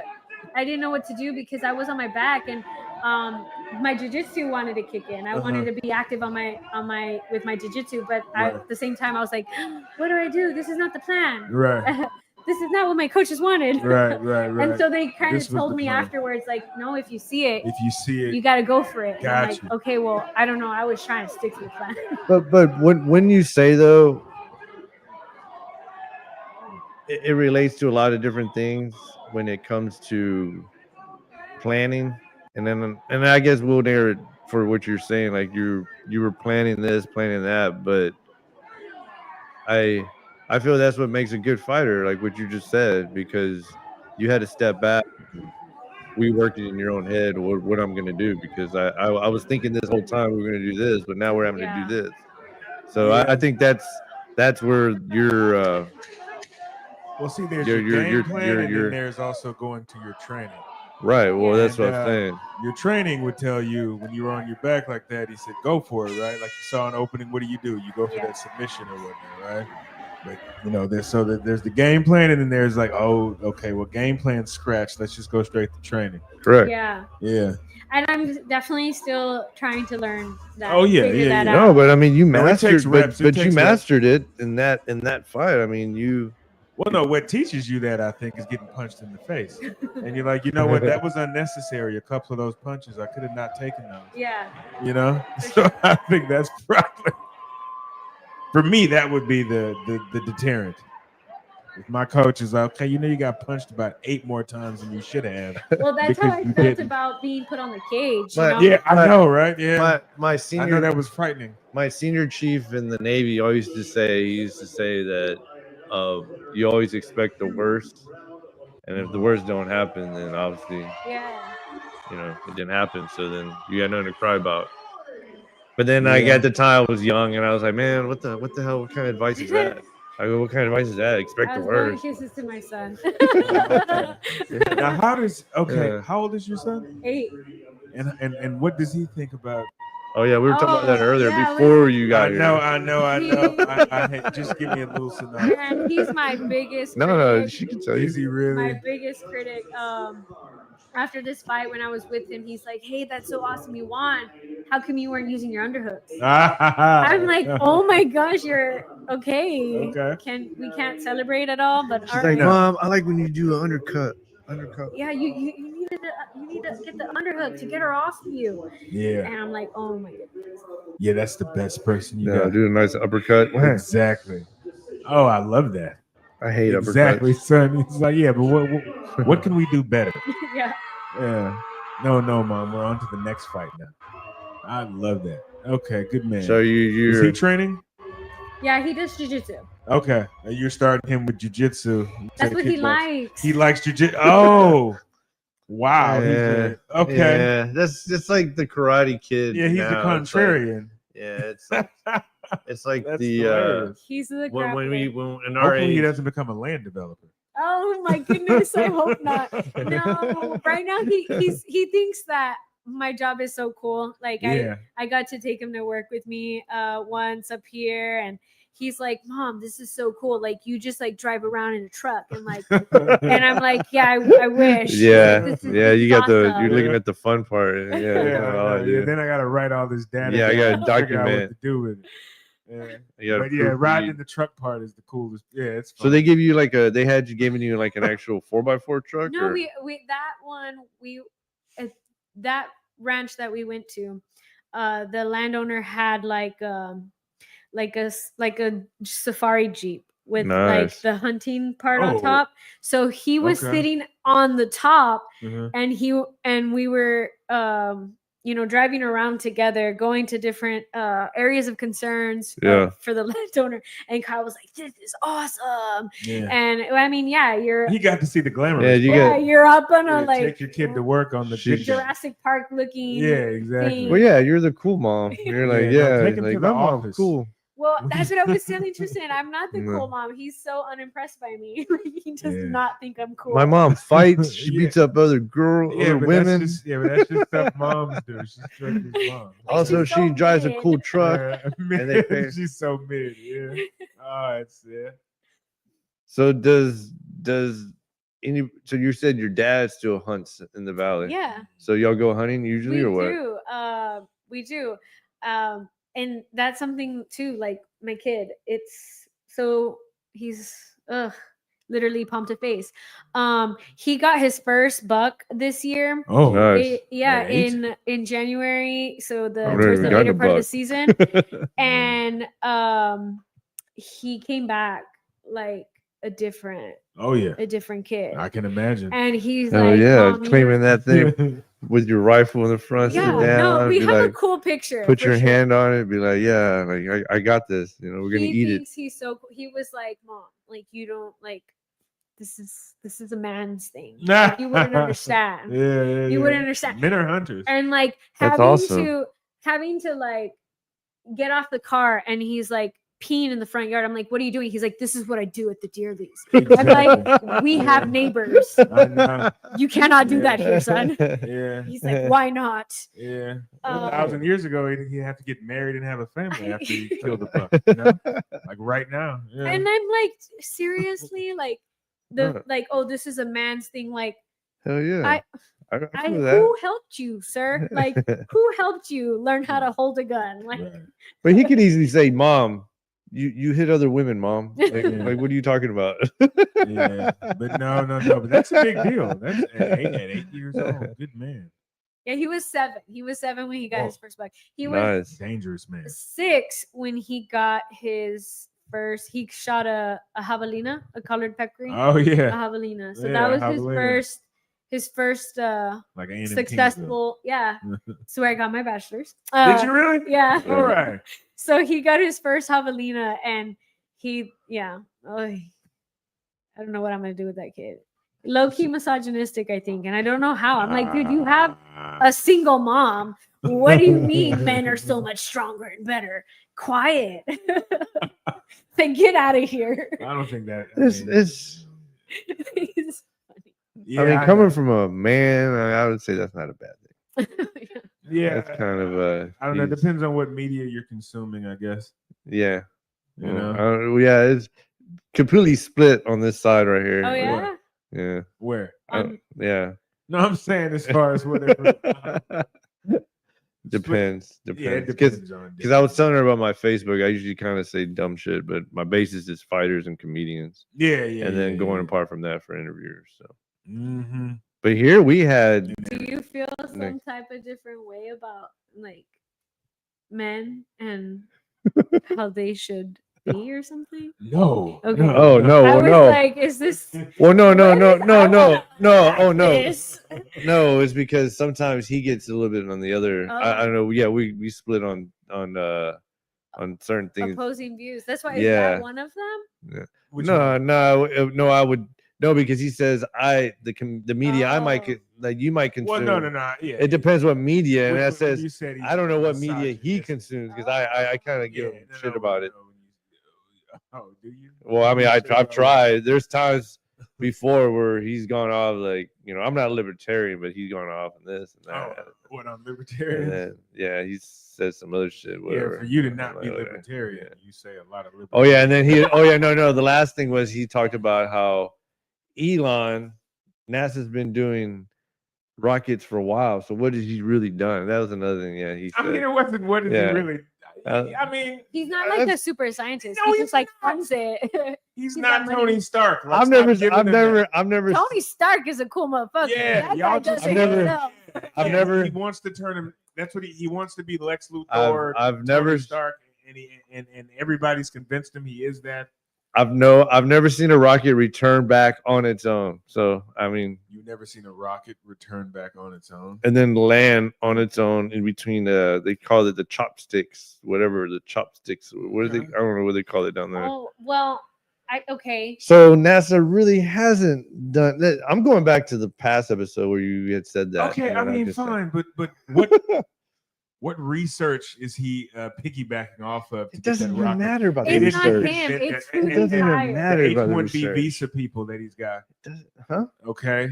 Huh? But all those guys from New Delhi and Calcutta, all those dudes who are taking that NASA research. Like, okay, man. But NASA's failed though. NASA's failed at what? What did NASA fail at? I mean, there's going to be some. I'm staying on Earth. I don't have no reason to go. Failed like several times. I have no reason to even just look at it from outer space at the Earth. Crew, but they failed several times. That's what I'm several saying. Failed launches. What are you talking about? But Elon's failed. See, this is what I'm talking about. What are you talking about? I don't know what is he talking about? No, but Elon. They had a few rockets that, they didn't work. Yeah, it happened recently. March 8th, I believe. It happens. He went and got those astronauts. Yay, they went and got them. I'm happy for them. Yeah. Did you see the before and after pictures? I know. Wasn't that terrible? That was crazy. Yeah. The past administration. You know, my son wants to. Yeah. I mean, wants to work for NASA. Well, he wants to be like he's interested in space. An aeronautical engineer. How cool. See, but when I asked him, I was like, hey man, do you want to? You don't want to be an astronaut? I want a Tesla. He's like, nah. he's like, I don't want to do that. He's like, I just want to help him get into space. That's when he was a little boy. Yeah.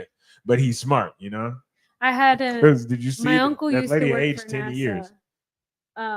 Their bones deteriorate. He passed, but he worked for NASA and he helped with the parachute system. Okay. So that was Yeah. I'm a big NASA fan. Yeah, sorry. Thank you. And I'm sure Tesla. And did you see how those astronauts, the parachutes opened, and how they just landed in the water? Yeah, it was SpaceX. Do you think SpaceX invented that technology? Not NASA. It was really SpaceX. You gotta really say it was her uncle. It was SpaceX. Wasn't it SpaceX though? Okay, I bet you it's the same parachute. SpaceX though. It's the same parachute. Well, no, it's well they rigged the parachute. He didn't even invent PayPal. It's the same.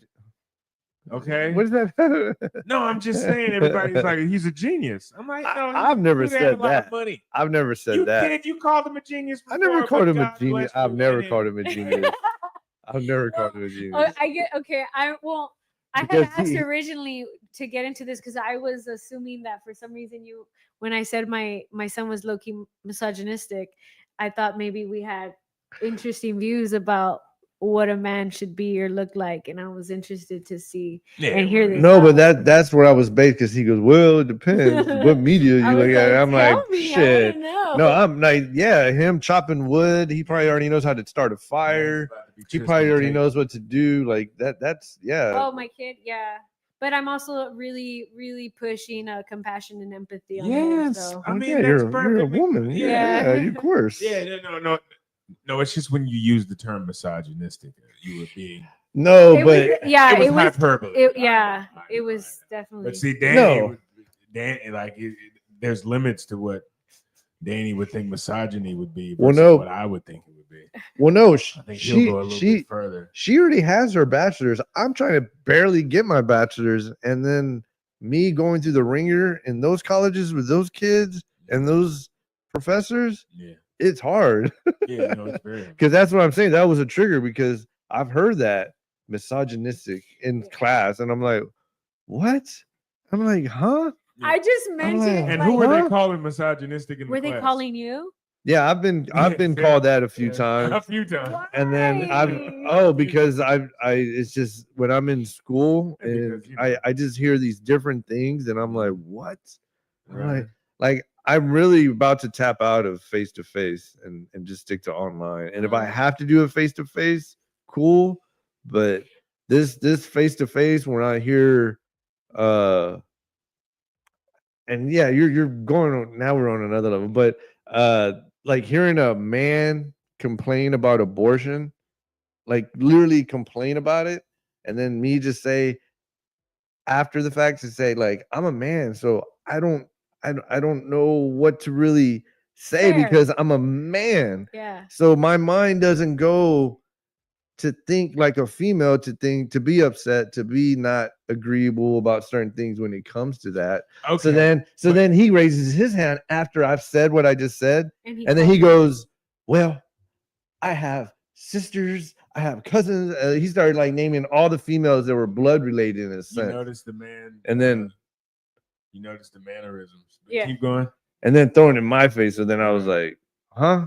Oh, and then he called you misogynistic. Well, no, with that class, Everybody else called him. that class had kind of like Well, angled me as being misogynistic because also there was also another. I mean, we can stick with this, but there was also other things that were talked about in that class. That I feel didn't like agree it's on so either. hard too because the biggest thing that I see a lot of the time is people just don't take the time to really get to understand the other person. They're kind of just always waiting to, like for their turn to speak. So you know, when it comes to that, I mean it's like you just kind of have to put yourself in somebody else's shoes for a little bit. So I feel like I have a lot of friends that are called certain names that are like not good, and I'm like, you know, I get it. I know why they call you that, but I'm still cool with you because I understand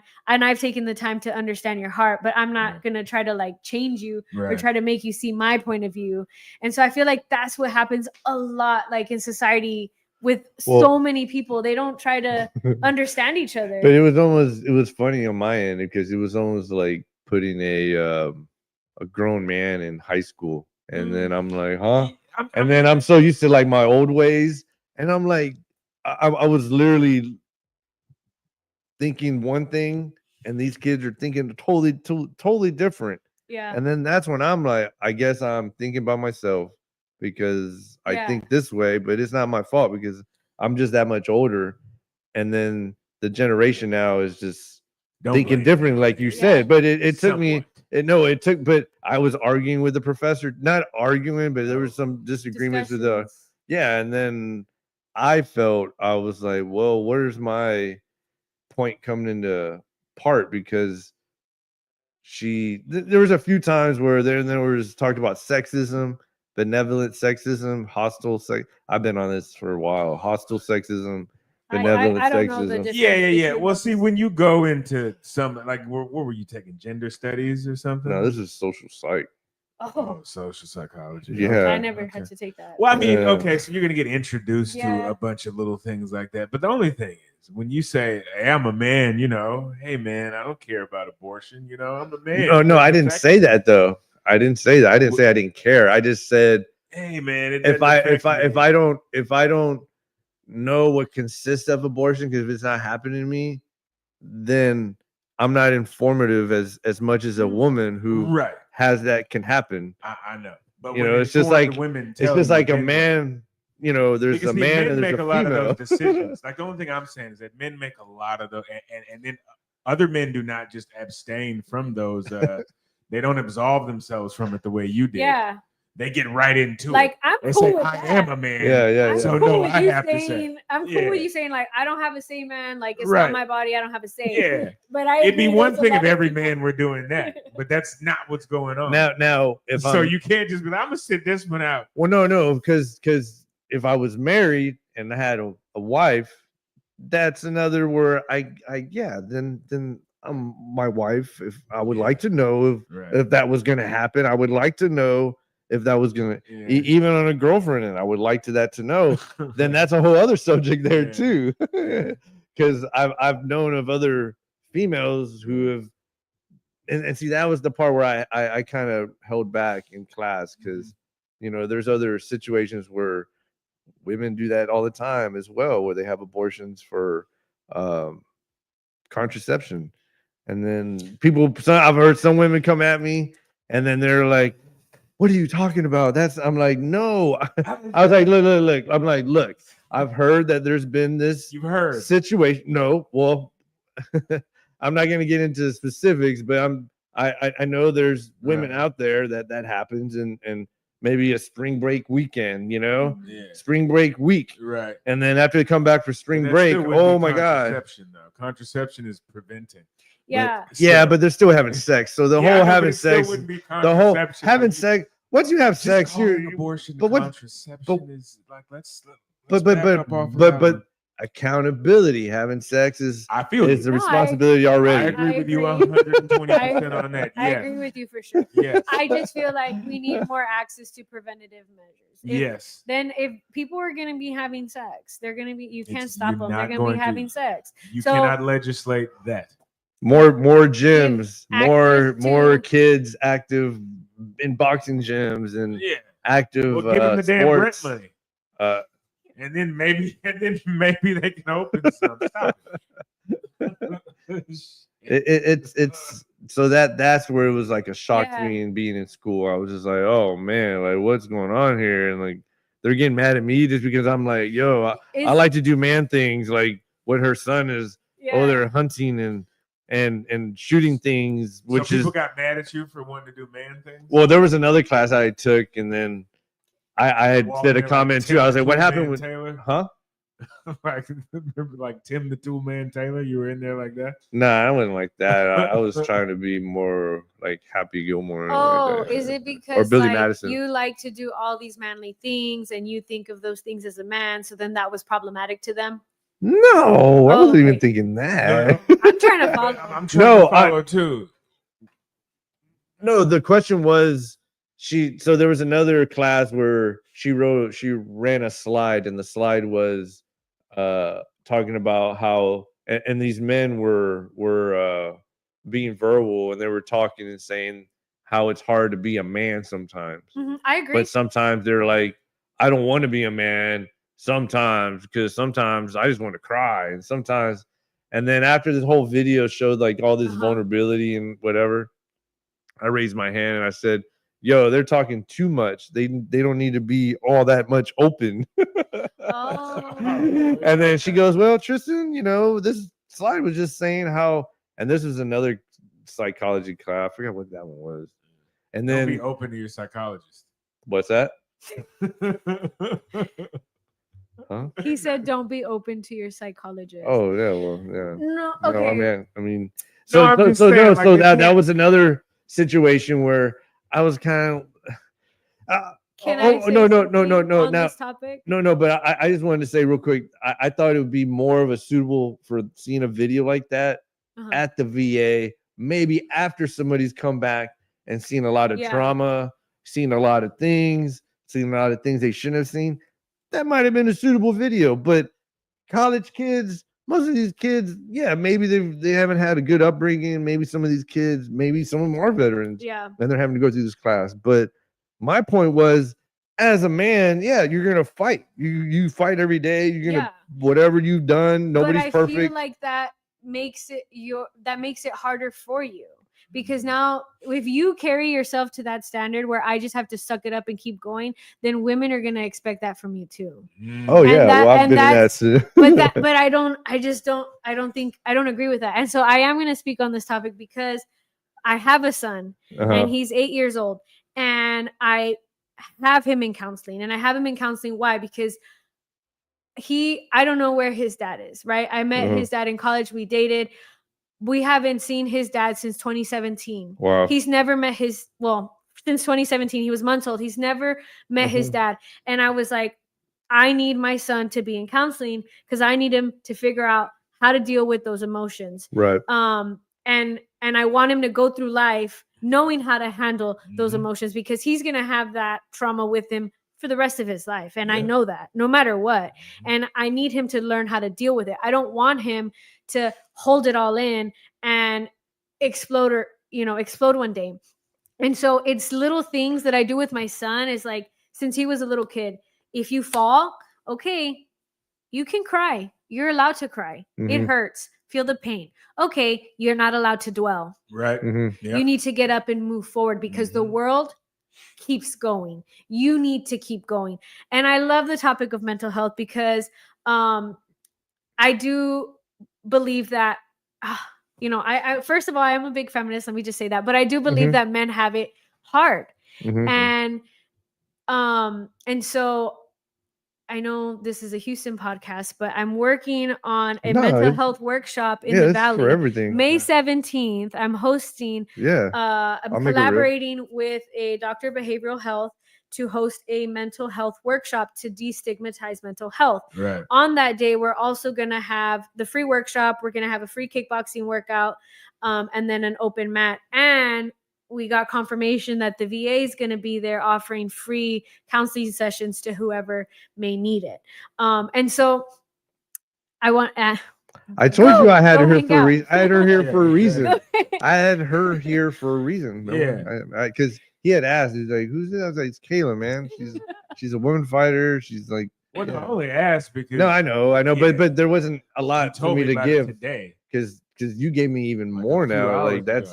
My point is like you're doing right, man. That's badass. This just came together recently. I started putting it together. So it's down in the valley. It's gonna be down in the valley. But I love the topic of mental health, and that's something that even I've struggled with my partner, who believes that he needs to he believes that nobody cares. And he has to keep going. And I'm like, I understand that you feel that way, but it's like it's gonna be worse for you. You need to let it out and then keep going. I very much still think like, nope, you're a man. You got to keep going, but you got to let it out. Yes. So you can keep going, because you can't keep carrying everything and keep going, because that's not. Well, you weren't created to do it. Well, no, it's as in relating to the military for myself. I came out running, and I ran out of air. Like, so I understand what you're saying. I came out and then I just. Now I'm not saying I wasn't working on other things I need to be working on and doing things for myself to be doing what I'm doing now, but it's just inheritable. I think it's inheritable in all men. Now, and then you have men who succumb to other situations where I had to say they have women who take care of them, but it's a two-way street. So that's another deal. And I'm saying about pimps. No, I ain't talking about pimps. No, I'm talking about like, a guy's on his he's going hard, hard times, and then you have a woman picks him up. Oh yeah. Okay. Whatever the situation might be, whatever. My point is, it's just two-way street. But then sometimes a man has to still just be by himself. And a lot of people talk about veterans. Oh man, there's all these, like, I was talking to somebody the other day, and they're like, yeah, man, well, there's services for veterans, but it's exhausting for some veterans. So some veterans feel they've already lost a lot. So once they've lost a lot, they're like, F it. Yeah. Like, what's the point? Well, like, I've already lost a lot. I've already lost my title, whatever. Well, whatever, F it. And then that's why they're on the streets. And then some people question it. Oh, the veterans are all, well, and then there's help. Well, yeah, but they've just exhausted themselves. Right. They're just tired. Like, can you blame them? You don't know their story. Nobody knows their story except them. Yeah. So then that's why I say I mean, I'm interested in mental health too, which is why I'm studying psychology. But yeah, it just puts it in a good perspective. I just want you to know, Tristan, that people care. No, true. We care about you, okay? No, and definitely. Some days suck, man, and it's cool. Yeah. I could be like, yeah, man, it sucked. No, but it still goes back to the whole David Goggins type of deal, where you still have to go through the dark to get to the light. You still have to go through some darkness to get to light, but you still have to learn your lesson on some things, because people learn their lessons, but repetitive is repetitive, Yeah. But that's why the other thing with Colin, like I said, Colin, I met him. He was working, and I know he was doing whatever he was doing to make ends meet, but he was still training and fighting. And then I ran into him at Dirt Bar, and he was working behind the bar, and that's the time where I was still kind of already out of the military, and I was still kind of just doing stupid shit. And then I ran into him. I don't even know how it came up about fighting. I don't know. I think no. I had talked to Veronica, which was the GM there still, and then she was just like, I saw her kickboxing or doing training or something. That's when she said, no, talk to Colin, and then that's when Colin tapped me off to Paradigm. That's cool. And then the rest is history. So then that's when all this, everybody, Malik, he's met, everybody we've met, like all the fighters. So that's what I'm saying. Like I feel it takes a lot of searching to find. Yeah. And right now I'm not training, but I still love to train. I still love to go in there and spar the fighters before they fight. I love that. That's the favorite part, because either sometimes they're hungry and they want to spar hard, or sometimes, and then I'm there either to take the hits or whatever. But why? It's like she said earlier, just go in there and do your workout and go. Like, why are you, unless you want to fight? No. But I'm one of those guys that likes I'm just 175 pounds, and I'm way more now. Yeah. So at the time when I first started, I was like 155, 150. So then now I'm more, but it's just fun, man. Now I'm not going to go hard every time. And then it just depends. I've learned how to spar now. When I first started sparring, I didn't know what I was doing. I didn't know what the hell. I would just hit hard. Now I know kind of hold back, not, snap too much, or, How sparring. often do you spar though? And is it difficult? Because you said that the fight here was their first female fight, their 1st women's fight. How often do you spar? And at least once a week during fight camp, at least. But I think my coaches are pushing for more. Is it easy to find ladies to spar But with? no, but she's still doing her. But yeah. But you still do, like, even the MMA class, you're still doing a lot of one-on-one. Yeah, but sparring is definitely different. Yeah. And I can see the benefits of it and why they want me to do more of it. And different fighters have different ways for preparing. I've heard of fighters that will do the whole fight camp with no sparring. Right. Yeah, they don't want to burn them. They want to prevent injuries. Who does that? Is that Max Holloway? I don't know if you're right. No, yeah, Max Holloway, he does it. And then you have like Sean Strickland that does like sparring every day all the time. Yes. Hardcore. And so different people have different things. An old guy, George St. Pierre, like he believes in the whole, like, just not being hardcore, just kind of being light in there. And I don't know. They made me hard spar at least minimum once. Yeah, you have to once a week. I feel like you have to also. Yeah, just to keep the puts you in the mental, oh my gosh, what do I do? Somebody's trying to come at me, and helps you practice. Gives you more reps, huh? Yeah. But I feel it's still all very relative with veterans, fighters, like you being a college graduate, research.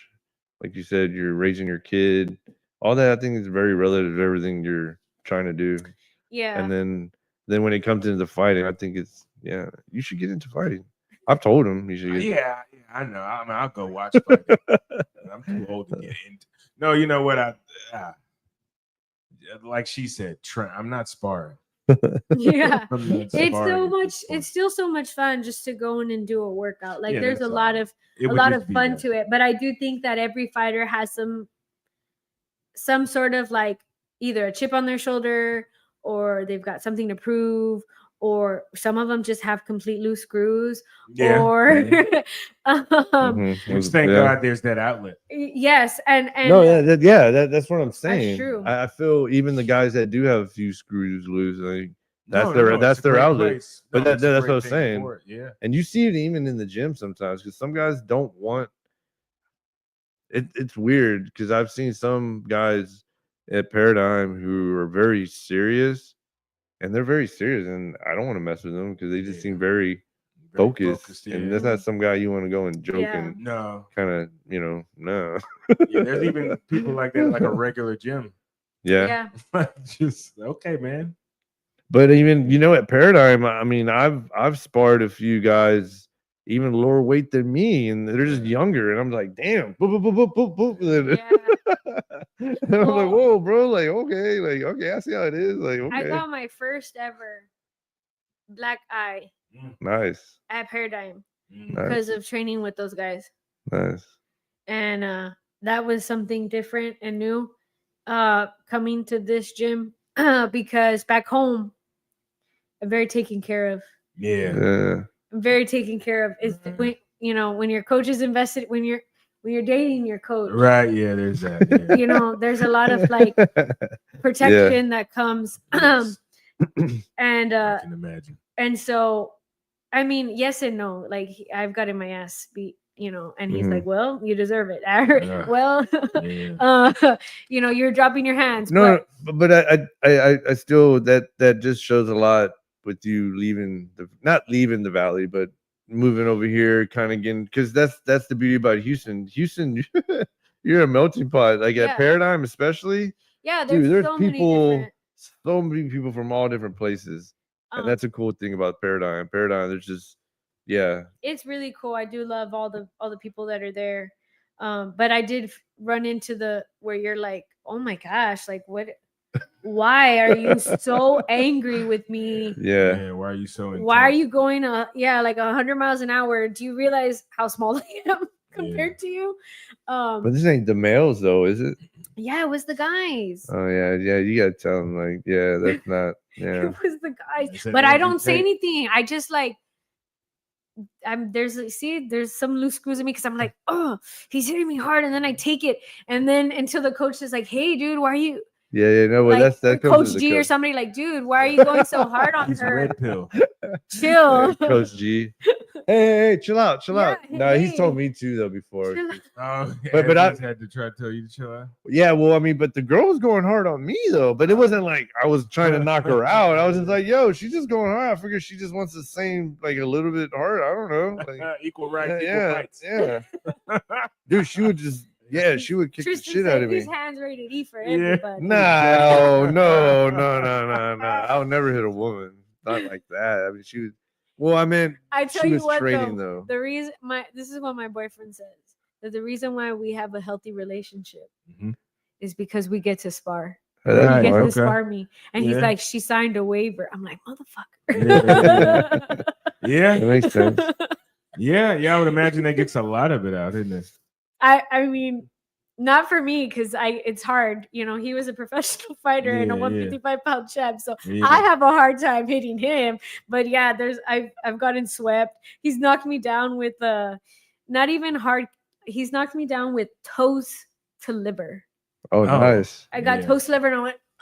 Oh. Yeah, no, I don't. Oh no. He's like, oh, shit, my bad. Toes to liver. Toes to liver. Yeah. That's an interesting relationship. I hate how somebody that's fighting too. Now you gotta take the next girl you date. You gotta take her to Paradigm and be like, babe, this what we gotta do. That's no, you want to make it work. That's leveled up to introducing her to the parents. I feel it's another. Because I've never taken a female there. Yeah, I've never taken a girl there. Well, maybe you should consider it. Yeah. No, I do. I plan on it, but still, it's a big step. I think it'll help you let go of stuff. No. Man, she been nagging all week. Sweet. Hey, babe. Yeah, I know. Let me help you up. Are you okay? Exactly. Yeah. All right, Kayla. It's close to 10. I kept you later than we should. Oh, we've been going an hour and 54. Cool. All righty. Okay, so y'all would just start talking when we got here. Yeah, no way. Yeah. Well, you got an hour. Said you were out there for 45 minutes. Yeah, I was. We were 45 minutes. Hey, in. Man, yeah. You got to talk to you about Friday. Make sure you have your equipment there. No, so Kayla, before we go, any other future fights coming up or anything? Please. Right now, July 26th is the date that they were looking at. Texas TFL. Texas Fight League at South Padre Island. Oh, nice. So when again? July 26th. Oh man, okay. I don't have an opponent yet. Yeah, but that's the date. There's going to be an event we're looking at. Yeah, that's it's the my date. birthday. Yeah, week. we tried to Why get. not be in South Padre for that? They tried to get me on the May 31st card, and I said no. I need a little bit of break. Yeah, because with everything going on. Yeah, I'm like I need a little bit of time. Plus, I really wanted to eat more. Enjoy my Memorial Day. I'm like, man, I'm not ready to be watching what I eat again. Yeah. So they had called you and they're like, "Yo, we're willing to put you on May 31st." Or no, they're just like, "Hey, we're having an event. Are you you interested in this card?" And I was like, part of me is like, yes, I want to go in again. Yeah, but then I'm like, oh. Yeah, no, I feel that. It's a busy schedule. I'm sure you have. Yeah. Get in on that thesis. Yes, that'll be in the fall. Oh, okay, in the fall. All right. Well, either way it goes, just. Well, no, we'll have you on before then. Please. Before you come back. Next show. Before you go in the fight. I mean. Yeah. Yeah. No fighting though. Next show. It's gonna be all science. Yeah. We could do that one. Oh, that'd be cool. Or we could debate Danny on feminism, and I'll moderate. Yeah. Or you could bring another girlfriend. And then y'all can spar. Oh yeah, you want? Yeah, bring another girlfriend or another girl fighter. Yeah. Cool. Yeah, you have to bring someone that's on the right. Because that's the thing. I want more female fighters to give in their sense of what. Because it gave me a little insight of what you're thinking about. Because that relates to what everything's going on right now. Yeah. So I don't know. But you got my point of view. Kind of. You understood what I definitely understand your point of view for sure. I mean, I just look at how I grew up. You know what I mean? Riding horses outside. You could just imagine what that. Yeah. What that looks like politically. And so but I I'm gonna say so. I went and I got educated. Yeah, there's that. Yeah. And I developed different views, individual views, right, opposing views, and I'm from Mississippi. I still love going down there, but oh my god. But I love it, and I love it too. I will share this. Never not be that I'm not afraid to say. Mm-hmm. I was talking to a coworker of mine who was saying, "Man, I find it so hard." To have the political beliefs that I do with the family that I have, and in the field that we're in wildlife. Right. Mm-hmm. That is, I could tell you when I graduated from Texas A&M Kingsville, I was the only Latina that graduated at that time. There was 4 women in that class, graduating class, and I was the only Latina. And that's also where, all of my classes were white men. Yeah. It was and it is what it is. Majority Hispanic school. Yes, but in the College of Ag, in that field, there are and I know that it's changed, so it's good that things have changed since then. But she was telling me she felt so alone, and I said, I think that sometimes, one, it's okay to love people that have opposing views. Mm-hmm. That's not a bad thing. No. It does suck to feel alone, but it's so important to be the person that humanizes the other side. Right. You know what I mean? Like, I think like this, but you still love me, and we still break bread, and you don't think that I'm batshit crazy. And that goes for both sides. You know what I mean? That goes for both sides. It's bad shit all over the place.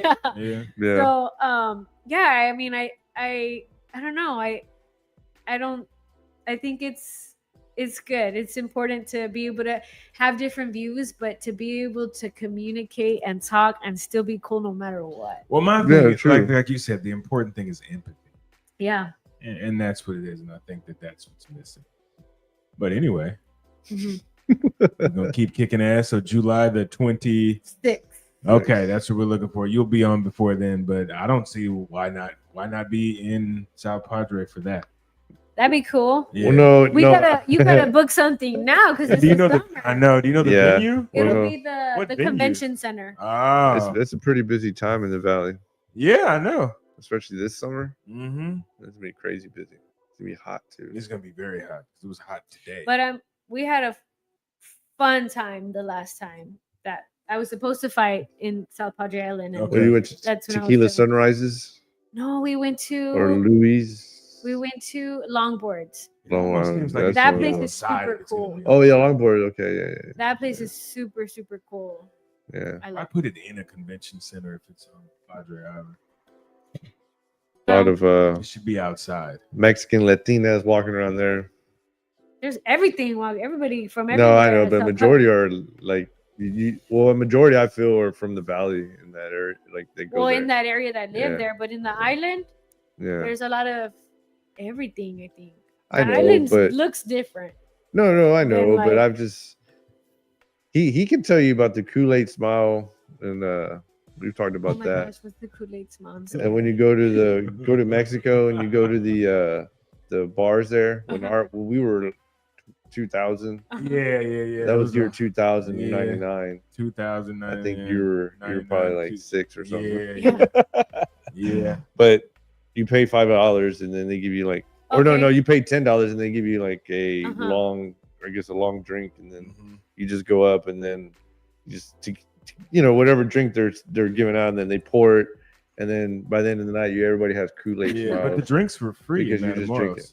Oh, No, but you still paid the $5 to get the yard No, you glass. get the yard glass, But you drink all night. you drink all yeah. night. Yeah.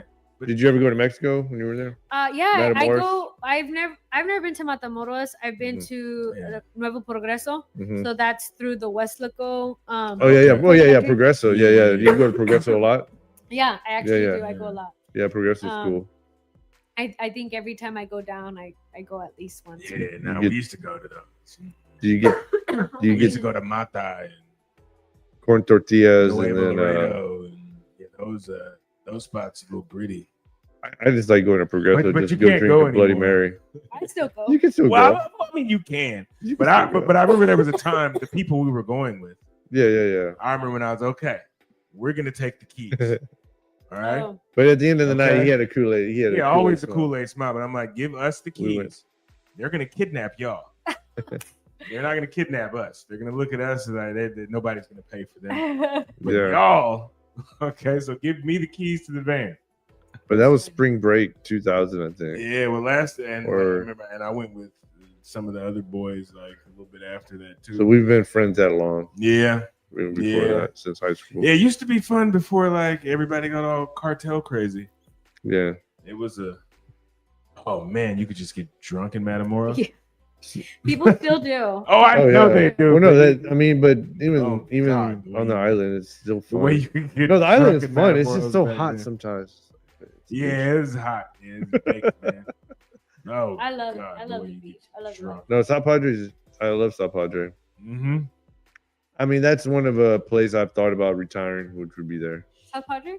Or not? Well, I mean, the valley. Mm-hmm. In general. In general. Just be 20 minutes away from South Padre.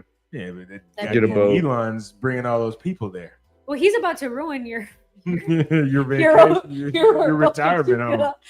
It's good shit's gonna be all built up. I didn't mean to get political. Yeah, shit's going. No, I already know what he's gonna It's gonna be do, all which is crowded it's and not dry really like San good. Antonio, just freeways going everywhere. They're It's gonna suck ass. No. because another female hit me up on my Instagram. She's like, Female. and she goes like, oh my god, she goes they're going to ruin the waterways. I was like, and then this is right when they were That's how she sounds. finding about the 59 million that was being given out with the Mhm. DOG. Uh-huh. And then I looked more into it. So when the rockets take off or Right. they're burning, all this water comes in from the ocean and cools them. And then after it's used, it exits back out. So it's killing a lot of fish and Mhm. shit. So Mm. Well, they got approved to do that recently, like maybe like 3 weeks ago or something. yeah, it got Yeah. cleared. Yeah, it got cleared. But there has to be ways to cool the That's rocket. how they created the Somali pirates. They killed all the fish, and then the Mm. pirates had to go pirate because they couldn't fish anymore. I'm gonna ask Coach G about the Somali pirate. Oh, right, that's the guy, right? You told me about him. Yeah, Coach G. Uh-huh. Coach G, yeah, he might know, but Coach G hasn't even lived. I don't know if he's. Yeah, I don't know. He's so cool. That guy's so cool. I love that guy. He Yeah, is shout not out to Coach G at all. I love it. Yeah, shout out. I gotta text him, see what's up. He says it how it is and what he thinks. Oh yeah. Oh, he can go on and on. Okay. There's another coach in there. I'm not gonna say who. They go on and on about stuff too. Well, no, they have their point of views. That's what I'm saying. But I love it though. No, but yeah, but Elon, I know he's doing, but I don't want to go to outer space. I don't. People want to go to outer space. You just said you wanted to retire to the valley, and he's ruining the valley. It's still going to be the same deal. What's going to be so different about it? The house you want to retire the beach is not going to be $950,000 now. It's not going to turn brown down there.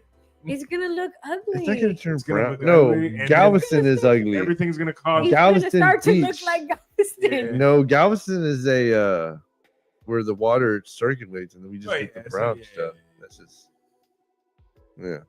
I don't know, man, but we'll see. Hopefully, you'll be able to retire to the valley. The man won't. See, I can go on and on about politics, but I rather I feel it's more interesting about your fighting. Yeah. No, it is more interesting about your beating up other women. It there.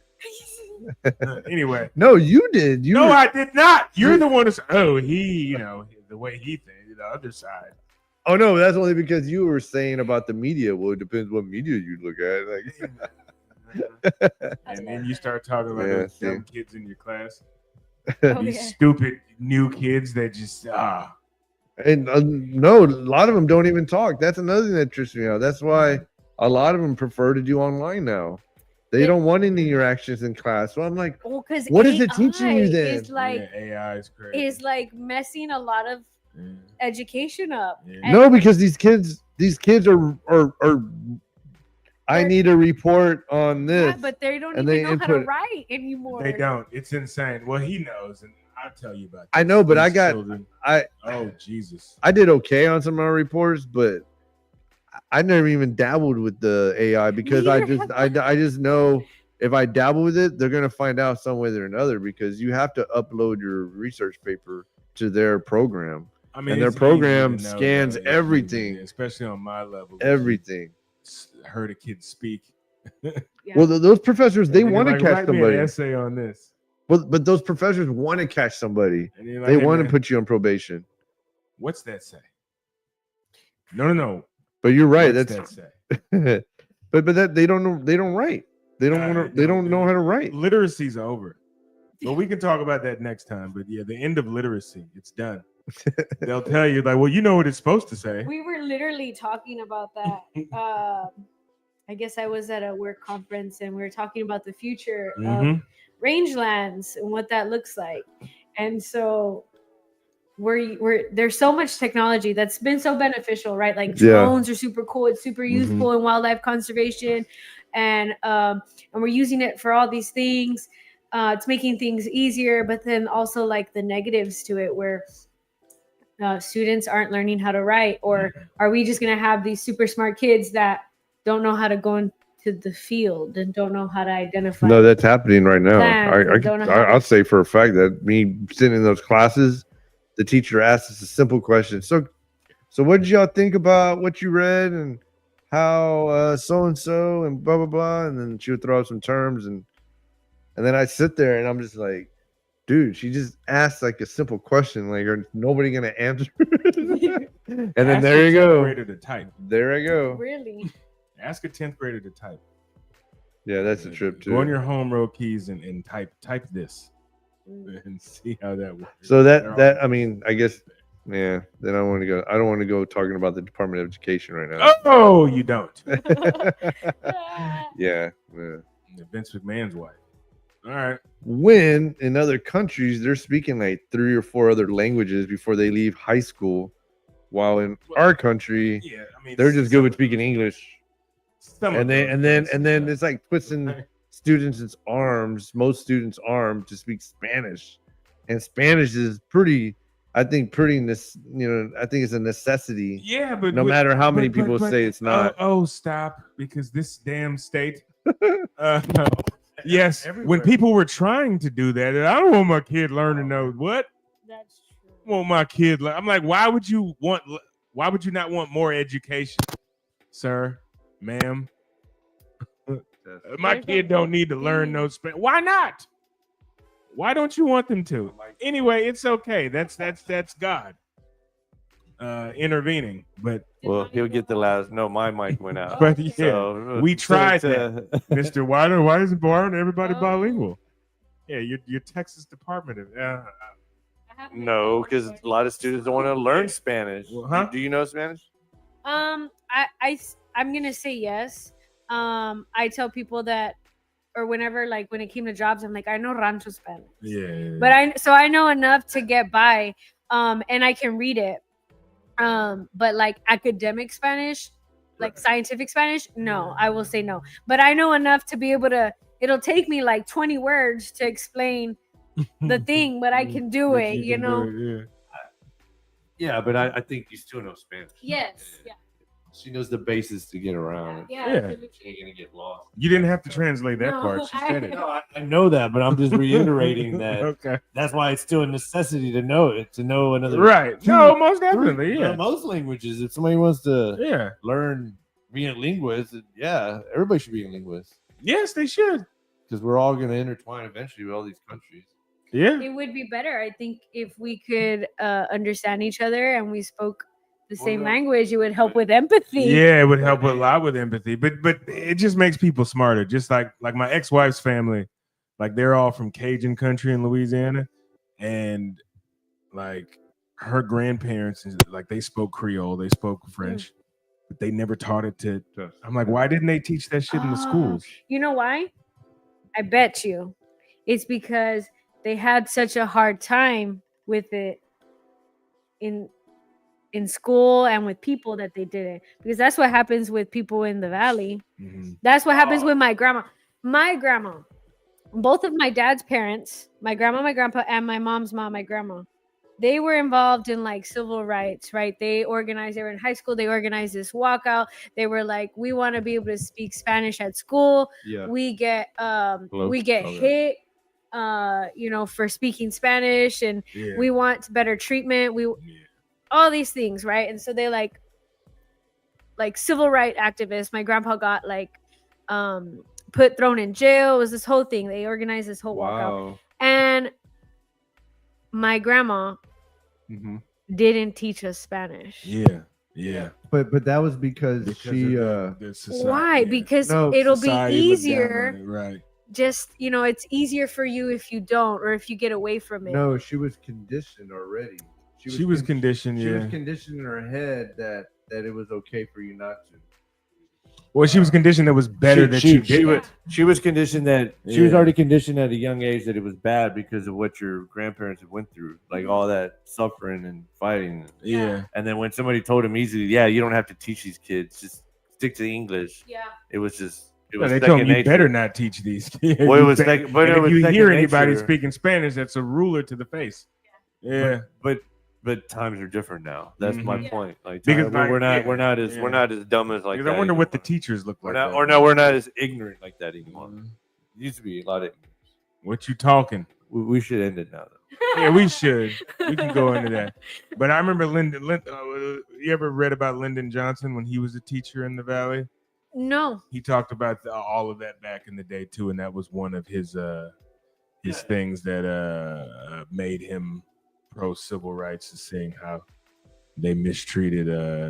He said they outright were like, if you hear anybody speaking Spanish, beat them. Well, I'm not afraid to say like my experience with kind of like finding who I was and coming into myself. As I mentioned how I grew up and the beliefs that were instilled into me growing up. And then in college, when you're like the only Latina, I started to learn that if you disassociate yourself from your culture, from the things that are bad, life is easier for you. Yeah. And it's very, very, very true. Mm-hmm. And it took time for me to figure out that I wanted to just be unapologetically myself, right, with everything that you know, my culture comes with. I thought my culture was bad. I thought the Valley was bad. Right. I thought being brown was bad. You know, I didn't want to be those things. Yeah, but that, like you said, that was because they were, I guess. And but it's true. If you did, I really think if you disassociate yourself from the bad things, life is easier for you. And it is harder to be unapologetically yourself. But I'd rather be unapologetically. Yeah, myself. because it's so much more. You have so much more peace of mind. Mm-hmm. You know, and then you can just be you. You can like this. You can like that. You can like this. Nobody can pigeonhole you into anything. Yeah. Because if you're just running away from your culture, then you're like, okay, I'm on this side, and trying to assimilate. Yeah. But you can also like things from that culture and this culture and that culture, and you can be perfectly fine. But just be comfortable with yourself, and like you say, everything that comes along with it. I'm from the poorest state in the union. There's a lot of craziness in Mississippi, but you know, people try to talk shit about it. Mm-hmm. I'm like, hey, everywhere sucks. No, but I could go on. I could go on. Yeah, we could go on and on. We'll have you one day soon. I'm sorry I was late, but I had to change an Audi battery. We're going into her bedtime. No. Yeah, I know, right? Jesus. Yeah, her bedtime. I did. Yeah. Yeah, told me. I was like, okay. All right, yeah. You got to go to bed, man. Yeah. All right. Let's be easy. Bye-bye. Thank you, Kayla. But yeah, man. Damn, dude.